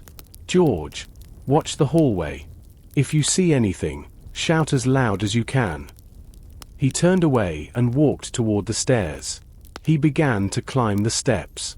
The wood made a low, groaning noise under his weight. He kept his light low, pointing it only at the steps in front of him. He reached the second floor and stood perfectly still. He pointed his light down the long hallway. At the very end, near the large window, he saw a dark shape. It was a shadow that moved very quickly into a room. Thomas moved toward the library door. His heart was beating fast. He pushed the heavy door. It made no sound. He entered the room and turned his flashlight in every direction. The library was a giant room with thousands of books. The walls were covered in shelves. The air was very dry and smelled of dust and old leather. He moved his light over the long wooden tables and the soft green chairs. Everything was in its place. He checked the corners of the room. He looked behind the tall ladders used to reach the high books. He even looked behind the heavy velvet curtains. The room was empty. There was no sign of the person he had seen only seconds before. Where did they go? Thomas asked himself. He felt a cold chill. The person was very fast, or they knew a secret way out of the room. He decided to stay in the library for a minute. He thought about the map in his pocket and the red paper with the strange symbol. He walked to the back of the room. There was a special section for local history. He began to search the shelves. He saw many books about the mountains and the lake. He found a book with a dark blue cover. The title was The History of Shadow Lake. He pulled it from the shelf. It was a very old and heavy book. He took it to a large desk and turned on his flashlight. He sat down and opened the book to the middle. The book had many interesting stories. It talked about the people who built the hotel. It talked about the cold water of the lake and the deep caves in the mountains. Thomas turned the pages carefully. He wanted to find a clue about Arthur's secret. Suddenly, he stopped. He found a page that was torn. Someone had used a knife or their hands to pull a whole page out of the book. Thomas looked at the small piece of paper that was left near the spine of the book. He could see a few words. He leaned closer. He read the words, "The Silver Stone." Thomas felt a rush of energy. He had heard stories about the silver stone when he was a young man. It was a legendary diamond, as large as a bird's egg. It was very famous and very expensive. People said it was lost many years ago. He looked at the page before the missing one. It described a great treasure found in the hills. The sentence ended with, "the most beautiful part of the collection." The missing page clearly contained the history of the diamond. It probably explained where the diamond was hidden. Thomas realized that this was what the killer wanted. Arthur had the silver stone, and now someone else wanted it. He closed the book. He felt a new sense of danger. The mystery was not just about a death. It was about a great treasure. He had to find the missing page. He had to know who took it. He stood up and left the library, heading back to the stairs. Thomas walked back down the wide wooden stairs. The lobby was still very dark, but his flashlight made a path of light in front of him. He saw the guests sitting together. They looked like small islands in a sea of black ink. George the chef was sitting on his stool. He looked a bit stronger now, but his eyes were still full of worry. Thomas walked straight to George. "George, I need to ask you something important," Thomas said. He kept his voice low so the other guests could not hear every word. "I was in the library. I found an old book about Shadow Lake. Someone took a page from it. The page was about something called the Silver Stone. Do you know what that is?" George looked at the floor for a long moment. Then he looked up at Thomas. "The Silver Stone is a legend, detective. People in this town have talked about it for many years. They say it is a giant diamond. It is as clear as water and as bright as the moon." Thomas leaned closer. "Is it real, George? Or is it just a story for children?" "It is real," George whispered. "Arthur believed in it. He spent many years and a lot of money looking for it. That is why he bought this hotel. He believed the diamond was hidden somewhere on this land. And 3 months ago, he told me he found it." Thomas thought about the empty safe behind the painting. "Did he show it to you?" "Yes," George said. He moved his hands to show the size of a large fruit. It was beautiful. He kept it in a small metal box inside his wall safe. He was very proud of it. But he was also very afraid. He said people would kill to have a stone like that. He did not trust anyone. Thomas turned his flashlight toward the other guests. He saw Dr. Miller looking at them with a strange, hungry expression. Mr. Thorne was standing very still, but his hands were closed into tight fists. Miss Clara was looking at the small fire, her face very pale. They were all listening now. So everyone knew about the diamond. Thomas asked loudly, "We heard the stories," Mr. Thorne said in his deep voice. He walked toward Thomas. Arthur did not hide it very well. He liked to talk about his success. He told me he was going to sell the diamond to pay his debts. I was waiting for my share of that money. And I told him it was dangerous to keep it here. Dr. Miller added. He stood up and adjusted his glasses. "A diamond like that belongs in a bank in the city, not in an old hotel during a storm." Thomas looked at each person. He now had a motive for the murder. The silver stone was missing from the safe. Arthur was dead. One of these people wanted that diamond, and they were willing to kill for it. The mystery was no longer just about a scream in the night. It was about a treasure that could change a person's life forever. Thomas stood in the center of the lobby. The beam of his flashlight was the only thing cutting through the oppressive darkness of the room. He reached into his pocket and pulled out the small, black leather glove. He held it up so the silver button caught the light. "I found this in the garden, near the entrance to the forest," Thomas said. He watched the faces of the 3 guests carefully. "It has a small C carved into the button. It is a very expensive glove, and it is quite small." Miss Clara stared at the glove. She began to pull at the fabric of her red dress, her eyes darting toward her own hands. She wasn't wearing gloves, but her fingers were trembling. "Is this yours, Miss Clara?" Thomas asked. His voice was steady and cold. I have many gloves," she whispered. "But I did not go into the forest. I told you. I was in the garden for fresh air." "With a glove like this?" Thomas stepped closer. "This is a driving glove. It is made for grip and precision. And the C, does it stand for Clara? Or perhaps for Cunningham? That was Arthur's mother's maiden name, wasn't it?" The room went silent. Dr. Miller looked at Miss Clara with a new expression, one of confusion and suspicion. Mr. Thorne remained like a statue, his eyes fixed on the silver button. "Who are you, Clara?" Thomas asked. "You aren't just a guest. You knew Arthur better than you told us. You knew about the silver stone, and you knew about the safe." Clara stood up suddenly. The small fire behind her flared for a second, casting her shadow tall against the wall. "Arthur was my brother," she shouted. Her voice cracked with emotion. "I came here to help him. He was in trouble, and he was losing his mind over that diamond. I didn't kill him. I was trying to save him from these vultures." She pointed a shaking finger at Dr. Miller and Mr. Thorne. "Your brother?" Dr. Miller gasped.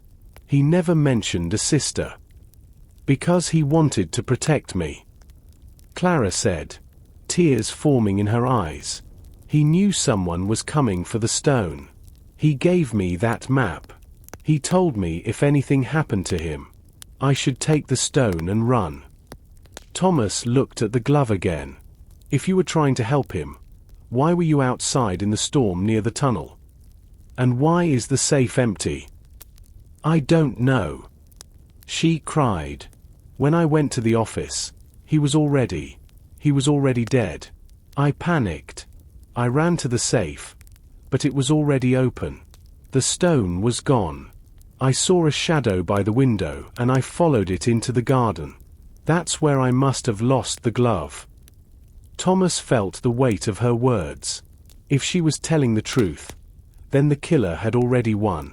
They had the diamond and were likely hiding somewhere in the hotel, waiting for the storm to break. "We need to search everyone," Mr. Thorne said, his voice a low growl. "If the stone is gone from the safe, it is in this room. One of us has it." Thomas shook his head. "No. There is one place we haven't checked. The map mentioned a safe place at the end of the tunnel. If Arthur knew he was in danger, he might have moved the diamond before the killer arrived." Thomas looked at the group. The darkness of the lobby seemed to press against the small circle of light from his flashlight. He knew he couldn't leave them here. If the killer was among them, or if a stranger was hiding in the walls, keeping everyone together was the only way to ensure no one else ended up like Arthur. "We are all going down," Thomas said firmly. "To the basement. We are going to find this safe place together." Dr. Miller groaned. "In this darkness? Into a tunnel? It's madness, detective. It could collapse, or the lake could be flooding it. It is our only choice, Doctor," Thomas replied. "Mr. Thorne, you take the back. George, stay in the middle with Ms. Clara. I will lead." The walk to the kitchen was slow. Every floorboard creaked under their weight, sounding like gunshots in the silent hotel. They reached the basement door. Thomas led them down the slippery stone steps. The air grew thick with the smell of wet earth and ancient dust. When they reached the bottom, Thomas pointed his light at the far wall. He pulled the iron ring he had found earlier. With a heavy, grinding sound, the stone door slid open, revealing the dark mouth of the tunnel. "Stay close," Thomas whispered. The tunnel was narrow. The walls were reinforced with old timber, but the ceiling was low. They walked in a single line. The sound of their breathing was loud. As they moved deeper, the sound of the storm above faded, replaced by the low, rhythmic thumping of the lake's waves against the earth. After several minutes of walking, the tunnel widened into a small, circular room made of smooth, grey stone. In the center stood a stone pedestal, and on the wall behind it was a heavy iron door. Thomas stopped. He moved his flashlight beam across the iron door. There, carved into the metal and painted in fading red, was the symbol from the papers. A circle with a horizontal line and 3 dots at the top. "It's a lock," Mr. Thorne muttered, stepping forward. He pointed to the pedestal. On top of the stone pedestal was a mechanical device with 3 rotating brass rings. Each ring had different markings. The symbol. Thomas said, realization hitting him. The papers weren't just messages. They were the key. The dots, the line, the circle, they represent the positions for this lock. Thomas reached for the brass rings. His fingers were cold, but his hand was steady. He began to turn the rings, aligning them to match the drawing on the red paper. First ring, the circle. Second ring, the horizontal line. Third ring, the 3 dots. As the third ring clicked into place, a deep mechanical sound echoed through the chamber. The heavy iron door didn't swing open. Instead, it began to sink into the floor. "Is that it?" Ms. Clara whispered, leaning forward. "Is the silver stone in there?" The door disappeared completely, revealing a small, dark alcove. Thomas stepped forward, his heart hammering against his ribs. He shined the light into the space. The alcove was not empty, but it didn't contain a diamond. Instead, there was a small wooden box and a single, modern-looking black leather bag. Thomas reached for the box, but as he did, he heard the sharp click of a pistol being cocked behind him. "Move away from the box, detective," a voice said. It wasn't the voice of a stranger. It was a voice they all knew. Thomas froze, his hand inches from the wooden box. He slowly turned his head. In the flickering beam of the flashlight resting on the floor, the silver-plated barrel of a small revolver gleamed. Holding the weapon with a surprisingly steady hand was Dr. Miller. The doctor no longer looked like the trembling, nervous man from the lobby. His shoulders were straight, and the frantic twitch in his eyes had vanished, replaced by a cold, calculating stare. He reached up with his free hand and adjusted his glasses. "Step back, Thomas," Miller said. His voice was no longer high and thin. It was flat and professional. "You too, Thorne. Get against the wall with the girl and the cook." "Miller." Mr. Thorne growled, his face reddening with anger. "What is this? You were shaking like a leaf 10 minutes ago." "An act, Mr. Thorne. A very necessary one," Miller replied. "People tend to overlook the weak. It allowed me to move through this hotel unnoticed while you were all busy shouting at one another." Thomas moved back slowly, his eyes never leaving the gun. The needle mark on Arthur's wrist.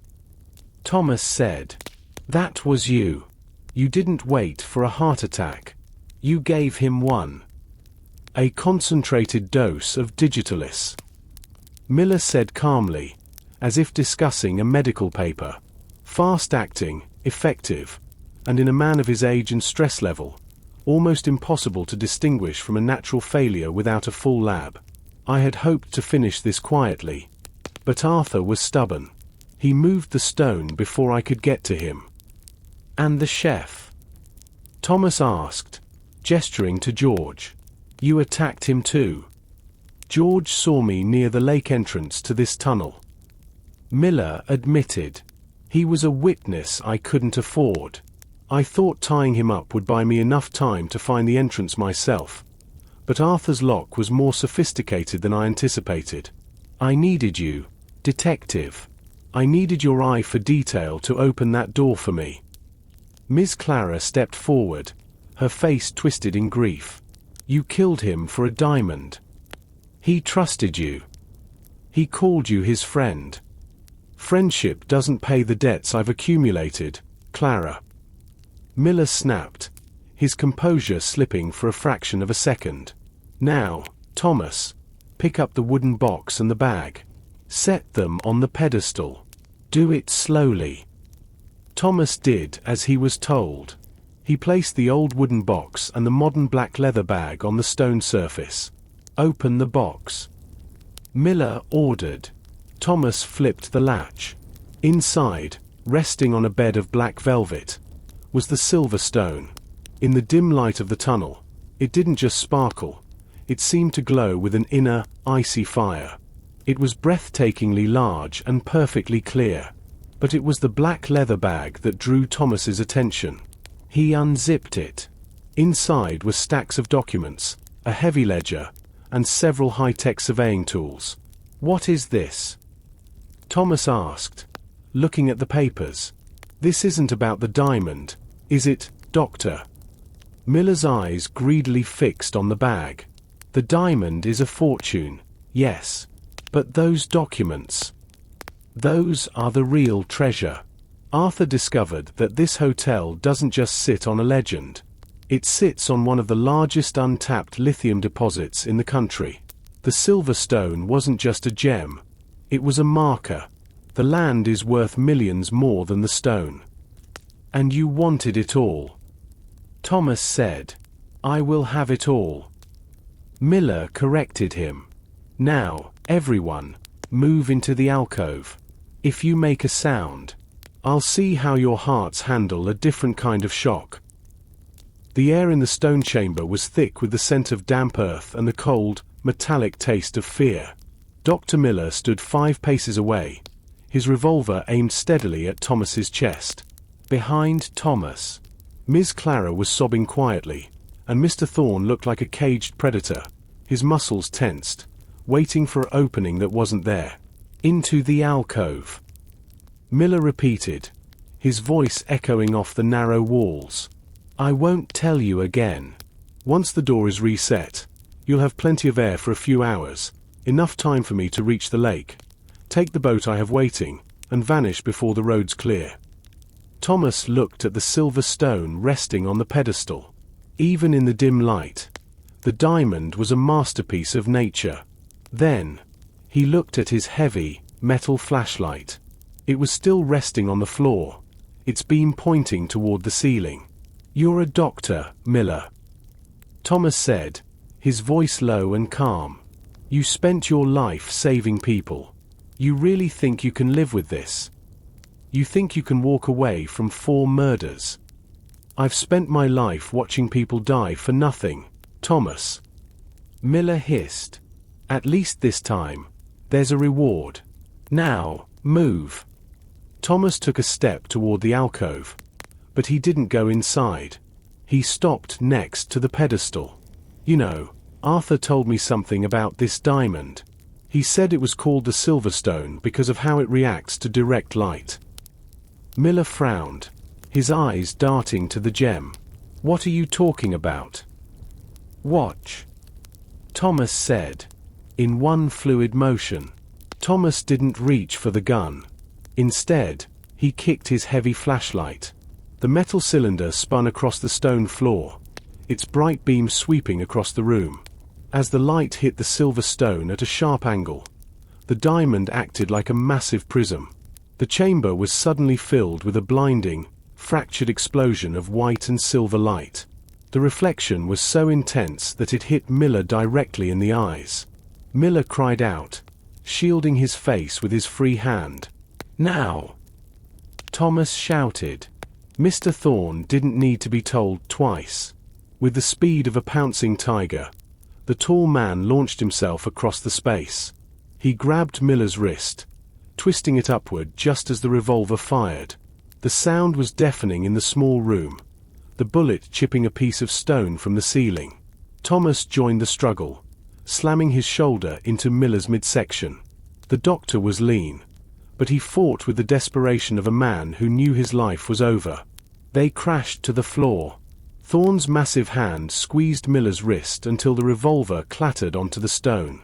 Thomas quickly kicked the gun away toward Miss Clara. "Clara, get the gun." She didn't hesitate. She scrambled across the floor, grabbed the silver weapon, and pointed it at the struggling men. "Stop.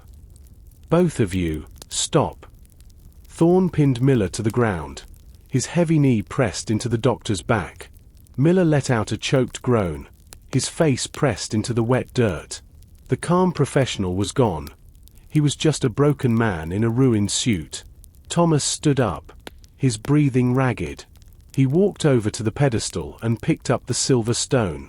It was cold, freezing, In fact, he then grabbed the black leather bag containing the lithium surveys. "It's over, Miller," Thomas said, wiped a streak of mud from his forehead. By dawn, the storm had finally begun to break. The heavy grey clouds parted, revealing a pale, weak sun that turned the surface of Shadow Lake into shimmering lead. The bridge down the road was still underwater, but the local police had managed to reach the hotel by boat after George the chef used an old emergency flare he found in the kitchen. Thomas stood on the front porch of the Shadow Lake Hotel, watching the officers lead a handcuffed Dr. Miller toward the docks. Mr. Thorne stood nearby, looking uncharacteristically quiet. He had lost his debt, but he had helped save their lives. Miss Clara came out to stand beside Thomas. She was wearing a heavy coat over her red dress. "What will happen to the stone?" she asked. "It will be held as evidence for a while," Thomas replied. "But as Arthur's sister and only living heir, the stone, and this land, belongs to you, Clara. Arthur wanted to protect it. Now you can." She looked out at the lake, a sad smile on her face. "He always loved this place. I think I'll keep the hotel open. It needs some light again." Thomas nodded. He felt the weight of the night lifting. He reached into his pocket and felt the small, silver-buttoned glove. He handed it back to her. "I believe this is yours." "Thank you, Detective," she said softly. "For everything." Thomas walked down the steps toward his car. The tires were still flat, but he didn't mind. He would wait for the tow truck. He had come to Shadow Lake to help a friend, and while he couldn't save Arthur, he had made sure the shadows didn't win. The arrival of the police boat should have been the end of the nightmare. Thomas stood on the porch, watching the small vessel struggle against the choppy, dark grey waves of Shadow Lake. But as the boat drew closer, something went wrong. A sudden, violent gust of wind caught the craft, slamming it against a submerged rock near the old pier. With a sickening crunch of wood and metal, the boat began to sink. "No!" Miss Clara screamed, her hands flying to her face. Thomas didn't hesitate. He ran toward the pier, but the water was too cold and the current too strong. The two officers on board managed to jump into the freezing water, clutching onto the remnants of the wooden dock. They were alive, but their radio and equipment were lost to the depths. The hotel was isolated once again. Inside the lobby, the atmosphere shifted from relief to renewed terror. Dr. Miller, still handcuffed to a heavy radiator in the dining hall, let out a dry, rasping laugh. "The lake doesn't want anyone to leave, Thomas. It hasn't finished with us yet." Thomas ignored him and helped the shivering officers inside. They were young, terrified, and without weapons. As Miss Clara brought them blankets, the lights in the hotel flickered and died for the second time. This time, there was no hum of electricity trying to return. The silence that followed was absolute. "Where is George?" Thomas asked suddenly, shining his flashlight around the room. The kitchen was empty. The stool where the chef had been sitting was overturned. A trail of wet footprints led not toward the lobby, but toward the service stairs. Thomas felt a familiar knot in his stomach. The safe place in the tunnel wasn't the only secret Arthur had been keeping.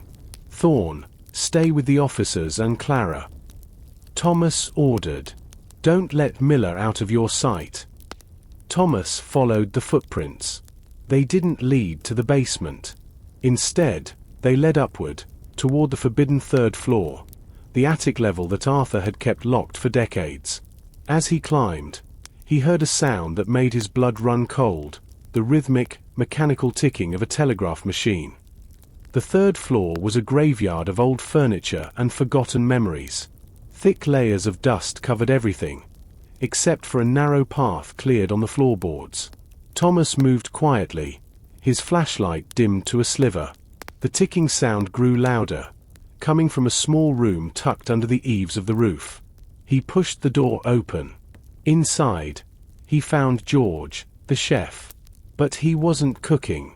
He was sitting at a small table equipped with a battery-powered telegraph and a high-frequency radio. "George," Thomas whispered. The chef jumped, nearly knocking the table over. "Detective." I was trying to get help, since the phones were cut." Thomas stepped into the room, his eyes scanning the equipment. "This is professional gear, George. A bit advanced for a hotel chef. And who were you signaling?" "The police boat is at the bottom of the lake." George's face went pale. "I was reaching out to the mainland. Anyone who would listen." Thomas picked up a scrap of paper next to the telegraph. It wasn't a distress call. It was a series of coordinates and a single word repeated 3 times. "You weren't calling the police," Thomas said, his voice dropping to a dangerous level. "You were calling the people Miller works for. The syndicate interested in the lithium." Before George could answer, a loud explosion rocked the hotel. The floor shook violently, and the sound of shattering glass echoed from below. Thomas ran to the small attic window. Out on the lake, through the mist and rain, several dark, sleek speedboats were approaching. They weren't police.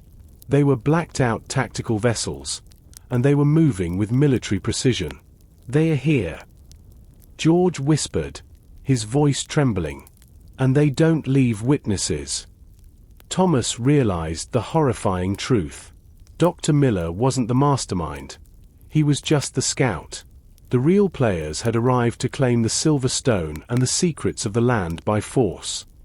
"Downstairs. Now." Thomas grabbed George by the arm and forced him toward the exit. By the time they reached the lobby, chaos had taken hold. The front doors had been blown off their hinges. 2 men in dark tactical gear stood in the entryway, their faces hidden by gas masks. They held suppressed submachine guns, their laser sights dancing across the walls. "Nobody move," one of the men barked. His voice was distorted by the mask. Mr. Thorne stood in front of Ms. Clara, his large frame shielding her.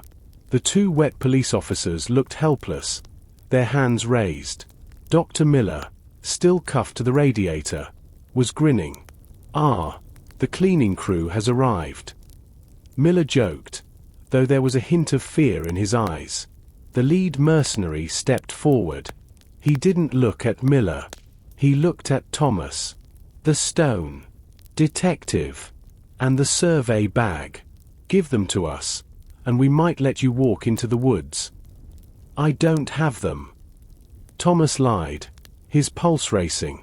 He had hidden the diamond and the bag in the dumbwaiter shaft behind the kitchen before heading to the attic. The mercenary didn't argue.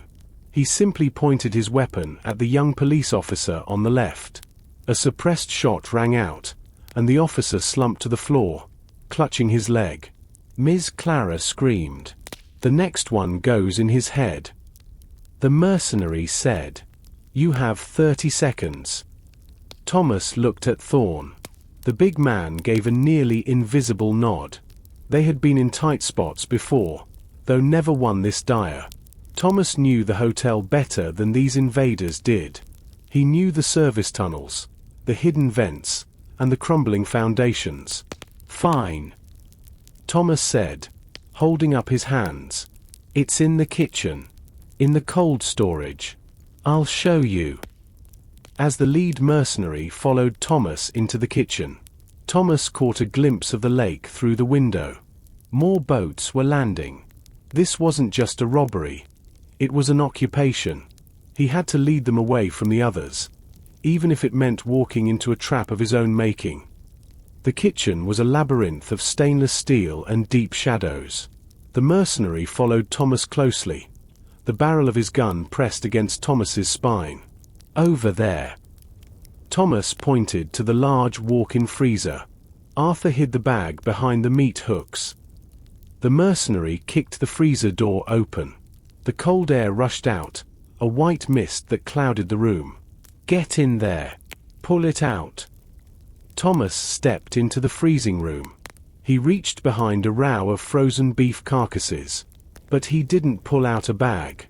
He grabbed a heavy, frozen leg of lamb. As the mercenary stepped inside, Thomas swung the frozen meat with all his strength, catching the man in the side of the head. The mercenary hit the floor, stunned. Thomas grabbed the man's weapon and his radio. He didn't kill him. He shoved him deeper into the freezer and slammed the heavy door, throwing the external latch. It wouldn't hold forever, but it bought him minutes. Team 1. Report. A voice crackled over the captured radio. Thomas didn't answer. He ran to the dumbwaiter and pulled the rope. The small wooden platform rose, carrying the silver stone and the lithium surveys. He took the diamond but left the bag. He needed bait. He heard footsteps in the dining hall. They were coming for him. Thomas scrambled into the service vent behind the stove, a narrow, soot-covered passage that Arthur had once told him led to the hotel's old heating system. As he crawled through the dark, cramped space, he realized he couldn't just hide. He had to fight back. He had to turn the hotel itself into a weapon. He remembered the old gas lines Arthur had complained about, the ones that leaked in the basement. If he could reach the main valve, he could create a distraction loud enough to be heard in the next county. The vents were a maze of spiders and rusted iron. Thomas could hear the mercenaries moving through the rooms below him. Their voices were muffled, but their intent was clear. They were stripping the hotel, looking for anything Arthur had left behind. Check the library. A voice shouted. The boss wants that journal. If it's not in the safe, it's in the books. Thomas stopped. The journal. He had seen the missing page in the history book, but he hadn't found Arthur's personal diary. If the syndicate wanted it, it contained something more valuable than the stone or the lithium. He navigated the vents toward the library. Looking through a small metal grate, he saw two men throwing books off the shelves. They were desperate. Wait. One of them said. He tapped a section of the wall near the fireplace. It sounded hollow. Thomas watched as they smashed the wood paneling with a sledgehammer. Behind the wood was a small, lead-lined box. They pulled it out and opened it. Inside was a leather-bound book with Arthur's initials. Got it. The man said. Thomas knew he couldn't let them leave with that book. He reached into his pocket and pulled out a small box of matches he had taken from the kitchen. He also had a small bottle of high-proof cooking brandy. He poured the alcohol down the vent, letting it drip onto the heavy curtains just below the grate. He struck a match and dropped it. The curtains ignited instantly. The mercenaries yelled in surprise as the flames climbed the wall. In the confusion and smoke, Thomas kicked the grate open and dropped into the room. He tackled the man holding the journal, the two of them crashing into a coffee table. Thomas punched the man hard, grabbed the journal, and dived through the library's window, crashing onto the wet grass of the garden outside. The cold rain hit him, a shock to his system, as the library erupted in a wall of fire behind him. Thomas huddled under the stone archway of the garden shed, clutching Arthur's journal to his chest. His breath came in ragged gasps. The library was burning, the orange glow reflecting off the raindrops like falling embers. He opened the journal. The pages were filled with Arthur's neat, frantic handwriting. He skipped to the final entries. They think it is just the lithium, Arthur had written. But my grandfather knew the truth. The hotel wasn't built here because of the lake. It was built to cover the entrance. The silver stone isn't a treasure, it's a seal. Thomas frowned. A seal. He looked at the diamond in his pocket. It felt strangely warm now. If the stone is removed from the pedestal in the tunnel for more than 6 hours, the pressure from the thermal vent below will trigger. The hotel is built on a volcanic fault. The lithium is just the crust. Beneath it is a pocket of gas that could level the valley. Thomas checked his watch. He had removed the stone nearly 4 hours ago. He didn't just have a syndicate of killers to worry about. He had a ticking time bomb beneath his feet. Detective. Thomas spun around. Standing in the shadows was Mr. Thorne. The big man was covered in soot, and he held a kitchen knife in one hand. "They got the others," Thorne said. His voice cracked. "They moved Clara and the cook to the boathouse. They're using them as leverage to get you to come out." "And Miller?" Thomas asked. "He's with them. He's the one telling them where to look." "Thomas, the hotel is crawling with them. We can't take them all." "We don't have to," Thomas said, showing Thorne the journal. "We just have to get back to the tunnel and put the stone back. If we don't, this whole place is going to blow." The path to the boathouse was guarded by 2 snipers on the hotel roof. Thomas and Thorne had to crawl through the mud, using the tall decorative hedges as cover. The smell of smoke from the library was thick in the air, mixing with the scent of the lake. "I'll draw their fire," Thorne whispered. "I'm a bigger target. You get to the boathouse." "Thorne, that's suicide," Thomas argued. "I owe Arthur," Thorne said simply. "I pushed him too hard for that money. I didn't know he was trying to save the world from this." Before Thomas could protest, Thorne stood up and began running toward the old carriage house, shouting at the top of his lungs. The snipers immediately pivoted, their shots whistling through the air. Thomas used the distraction to sprint toward the boathouse. He slid through the side door, into the damp, dark interior where the hotel's rowing boats were kept. He saw them. Miss Clara and George were tied to the pilings of the dock. Dr. Miller was there, looking triumphant, standing next to a man in an expensive grey suit who could only be the syndicate leader. "The stone, Thomas," the man in the suit said. "I know you have it. My men saw the light in the garden." "It's a trap," Thomas shouted. "If you take this stone away from here, you'll kill everyone in this valley. The pressure is building." Miller laughed. "A quaint legend, Thomas. Arthur always was a storyteller. We've done the surveys. The gas is a myth. The lithium is real. The lithium is the only thing keeping the ground stable," Thomas countered. The man in the suit stepped forward. "I'll take that risk. Give me the stone, or the girl dies first."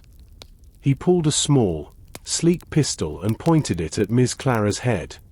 Thomas reached into his pocket and slowly pulled out the silver stone. It shimmered in the dim light of the boathouse, a piece of frozen starlight. "Let them go," Thomas said. "I'll give you the stone, and I'll give you the journal." The man in the suit smiled. "A fair trade." He gestured to one of his men to untie Clara and George. As soon as Clara was free, she ran toward Thomas, but a mercenary caught her arm, holding her back. "The stone first," the leader insisted. Thomas walked forward, his hand outstretched. But as he got closer, he noticed something strange about George. The chef wasn't looking at Thomas with fear. He was looking at the leader with expectation. "Now, George!" Miller shouted. George suddenly broke free from his light bindings, which hadn't been tight at all, and lunged at Thomas, not to hurt him, but to grab the journal. At the same time, the floor of the boathouse groaned. A deep, low vibration began to shake the wooden structure. "The pressure," Thomas warned. "It's starting." A jet of hot steam hissed up through the floorboards near the water's edge. The man in the suit frowned, his confidence wavering for the first time. The lake water began to bubble as if it were boiling. "It's a geological reaction," Miller stammered, his face turning pale. It shouldn't be this fast." Arthur was right. Thomas yelled over the growing roar of the steam. "The stone is a thermal conductor. It regulates the heat.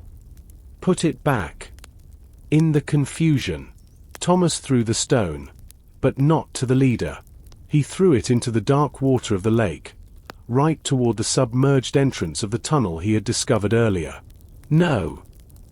the leader screamed, diving toward the water. The boathouse was tearing itself apart. The wooden beams snapped like dry twigs as the earth beneath the lake shifted. Thomas grabbed Ms. Clara's hand and pulled her toward the exit. "We have to get to higher ground," he shouted. George and Miller were scrambling to find the stone in the bubbling water, their greed outweighing their survival instinct. The man in the grey suit was screaming orders, but his mercenaries were already fleeing toward their boats. "Thorn!" Thomas called out as they emerged from the boathouse. Thorn appeared from behind the carriage house, bleeding from a shoulder wound but still standing. "The boats are leaving, but the water is rising."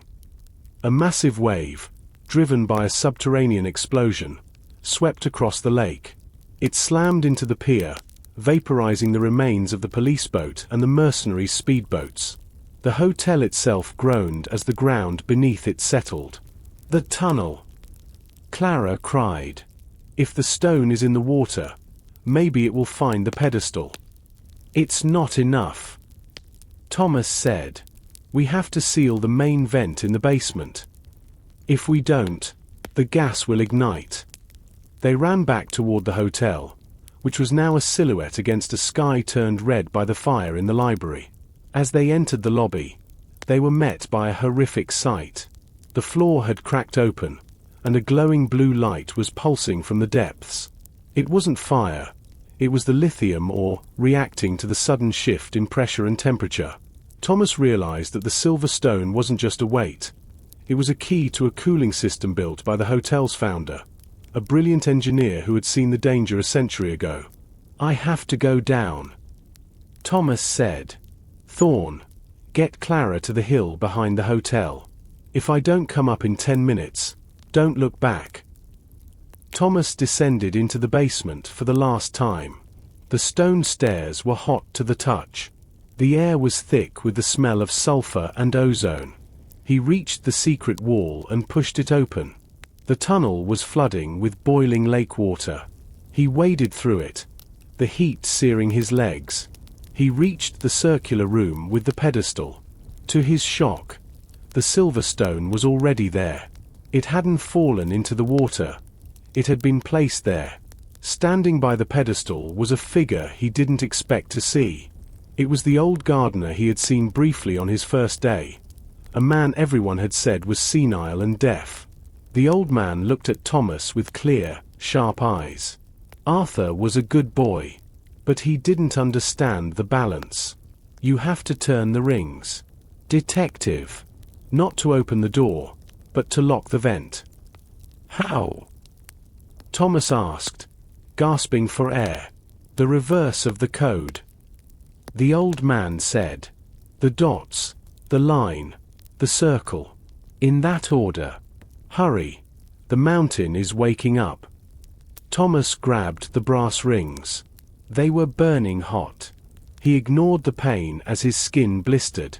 As the final ring turned, a massive iron shutter slammed shut deep beneath the pedestal. The vibration stopped instantly. The blue glow faded. The hissing steam died down to a whisper. Thomas fell to his knees, his hands raw and bleeding. He looked up, but the old man was gone. There was only the silver stone, sitting silently on its perch, its icy light restored. The hotel was quiet. The storm was over. But as Thomas climbed back to the lobby, he knew that the secrets of Shadow Lake were far from over. The syndicate had been defeated, but the world now knew what lay beneath the hotel. The sun rose over a transformed landscape. The library was a smoking ruin, and the boathouse had been swallowed by the lake. Thomas sat on the porch steps, his hands wrapped in clean bandages provided by Ms. Clara. The police had finally arrived in force, this time with helicopters and a heavy rescue squad. Dr. Miller, George, and the man in the grey suit were being loaded into a transport. They were silent, their faces masked by a mixture of shock and defeat. The silver stone remained in the vault below, guarded now by the authorities. "You saved the valley, Thomas," Clara said, sitting beside him. She looked exhausted, but her eyes were bright. I just finished what Arthur started, Thomas replied. But as he looked at the ruins of the hotel, he saw something in the ash. A small, black piece of plastic. He walked over and picked it up. It was a high-tech tracking bug, and it was still active. They're not gone, Clara. Thomas whispered. The syndicate. They were just the investors. There's someone else behind this. Someone who knew the old man in the basement. Thomas pulled the journal from his pocket. He had saved it from the fire. He turned to the very back. There was a name written in the margin, a name that Thomas recognized from his days in the city police department. It was the name of a man who was supposed to have died 10 years ago. The mystery isn't over, Thomas said. It's just moving. The name in the journal was Victor Vane. He had been a brilliant geologist and a ruthless businessman who had vanished after a massive mining scandal. Thomas remembered the case. Vane had been obsessed with renewable energy sources that were actually highly volatile. If Vane is alive, Thomas told Thorne as they sat in the lobby, then the syndicate was just his front. He's the one who knew about the lithium and the seal Arthur's grandfather built. But where would he be? Thorne asked, nursing his wounded shoulder. He's been a ghost for a decade. Thomas looked at the tracking bug in his hand. He's watching. He wants to see if the seal held. Because if it held, it means the lithium is still there, ripe for the taking. Suddenly, the hotel's old-fashioned bell at the front desk rang. Everyone jumped. There was no one at the desk. The bell had rung on its own, or rather, it had been triggered by a wire. Thomas walked to the desk. Underneath the bell was a small, typed note. Meet me at the lighthouse. Alone. Or the accidental explosion will be completed. Thomas knew the lighthouse. It was a crumbling stone tower on the far side of the lake, long abandoned. It was the only place high enough to overlook the entire geological fault line. The hike to the lighthouse was grueling. Thomas went alone, as instructed. He carried no weapon, only his wits and the silver stone, which he had secretly retrieved from the vault, replacing it with a heavy piece of cut glass. The lighthouse stood like a jagged tooth against the blue sky. As Thomas climbed the spiral stairs, the air grew thin and cold. At the top, in the lantern room, a man sat in a folding chair, looking through a pair of binoculars at the hotel. He was old, his hair white and thin, but his eyes were the same piercing blue as the lithium glow Thomas had seen in the basement. You have the stone, I assume? Victor Vane asked without turning around. I have it, Thomas said. And I have Arthur's journal. Vane turned. He smiled, a cold, empty expression. Arthur was a sentimental fool. He thought he was protecting the world. I'm trying to power it. Do you have any idea what that lithium could do for the future of technology? I know what it would do to the people living here. Thomas said. It would turn this valley into a crater. Progress requires sacrifice. Detective. Vane said. He held up a small remote detonator. I've placed charges along the fault line. I don't need the hotel to be standing to mine the ore. In fact, it's easier if it's gone. You won't press that button, Thomas said, stepping closer. Because if you do, the silver stone will be crushed in the collapse. And you know you need it to stabilize the extraction process. Without the stone to conduct the heat, your equipment will melt in minutes. Vane hesitated. His thumb hovered over the red button. You're bluffing. You don't know the physics. I know Arthur's grandfather was a genius, Thomas said. And I know you've spent 10 years trying to replicate his work and failing. That's why you're here. You're not just a businessman, you're a failed scientist. Vane's face reddened. I am a visionary. You're a murderer. Thomas corrected. You sent Miller. You sent the mercenaries. And now you're standing in a lighthouse that's also rigged to blow. Aren't you? If you don't get the stone, you're taking yourself out too. Vane laughed, a high, thin sound. I'm an old man. Thomas. I have nothing left but my vision. Give me the stone, and I'll give you the detonator. Thomas held out the gem. It caught the sunlight, throwing rainbows against the stone walls. Vane reached for it, his eyes filled with a terrifying hunger. Here, Thomas said, as Vane grabbed the stone. Thomas didn't let go. He pulled Vane toward him, grabbing the hand holding the detonator. They struggled at the edge of the lighthouse balcony. The wind howled around them. Vane was surprisingly strong for his age, driven by a lifetime of obsession. Give it to me. Vane hissed. Thomas managed to pry the detonator from Vane's grip, but as he did, Vane shoved him hard against the rusted railing. The metal groaned and snapped. Thomas fell backward, his feet dangling over the 100-foot drop to the rocks below. He gripped the edge of the stone floor with one hand. In the other, he still held the detonator. Vane stood over him, looking down. He held the silver stone, the fake piece of glass Thomas had brought. He looked at it in the light and his face transformed with rage. Glass. Vane screamed. You brought me glass. Oh, I brought you a distraction, Thomas said, his voice straining. From below, the sound of a siren wafted up. Thorne and the police had followed Thomas's signal. Vane looked at the detonator in Thomas's hand. If I can't have it, no one will. He lunged at Thomas, intending to push him off and grab the remote. But Vane tripped on the broken railing. With a cry of shock, the old man plummeted past Thomas, falling into the dark maw of the lake below. The fake diamond shattered against the rocks like a million pieces of ice. Thomas pulled himself up onto the balcony, his muscles screaming in protest. He looked down. There was no sign of Victor Vane. The lake had claimed another soul. He looked at the detonator. He carefully flipped the safety switch and threw it into the water as well. The valley was safe. He descended the lighthouse stairs, his legs shaking.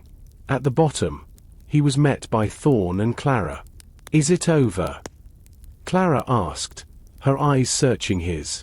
It's over, Thomas said. Vane is gone. The syndicate will fall apart without him. They walked back toward the hotel.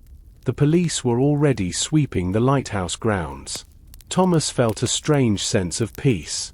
He reached into his jacket and pulled out the real silver stone. He hadn't left it in the vault. He had kept it on him the whole time. What are we going to do with this? Thorne asked, looking at the gem. It belongs back where it was, Thomas said. But not as a secret. We're going to tell the authorities the truth about the lithium. Not so they can mine it, but so they can protect it as a national reserve. It's too dangerous to be a private treasure. The following week was a blur of statements, lawyers, and geological surveys. The government declared Shadow Lake a protected zone. The lithium would remain in the ground, and the hotel was granted a historical preservation fund. Ms. Clara began the long process of rebuilding. She decided to keep the charred library as a memorial, a library of shadows, where the history of the stone would be told. Mr. Thorne stayed to help. He had found a new purpose in protecting the place he had once tried to exploit. He and Clara grew close, two people bound by a night of terror. Thomas prepared to leave. His car was fixed, and the roads were clear. He stood in the lobby, looking at the new portrait of Arthur that Clara had hung above the fireplace. You're really going? Clara asked.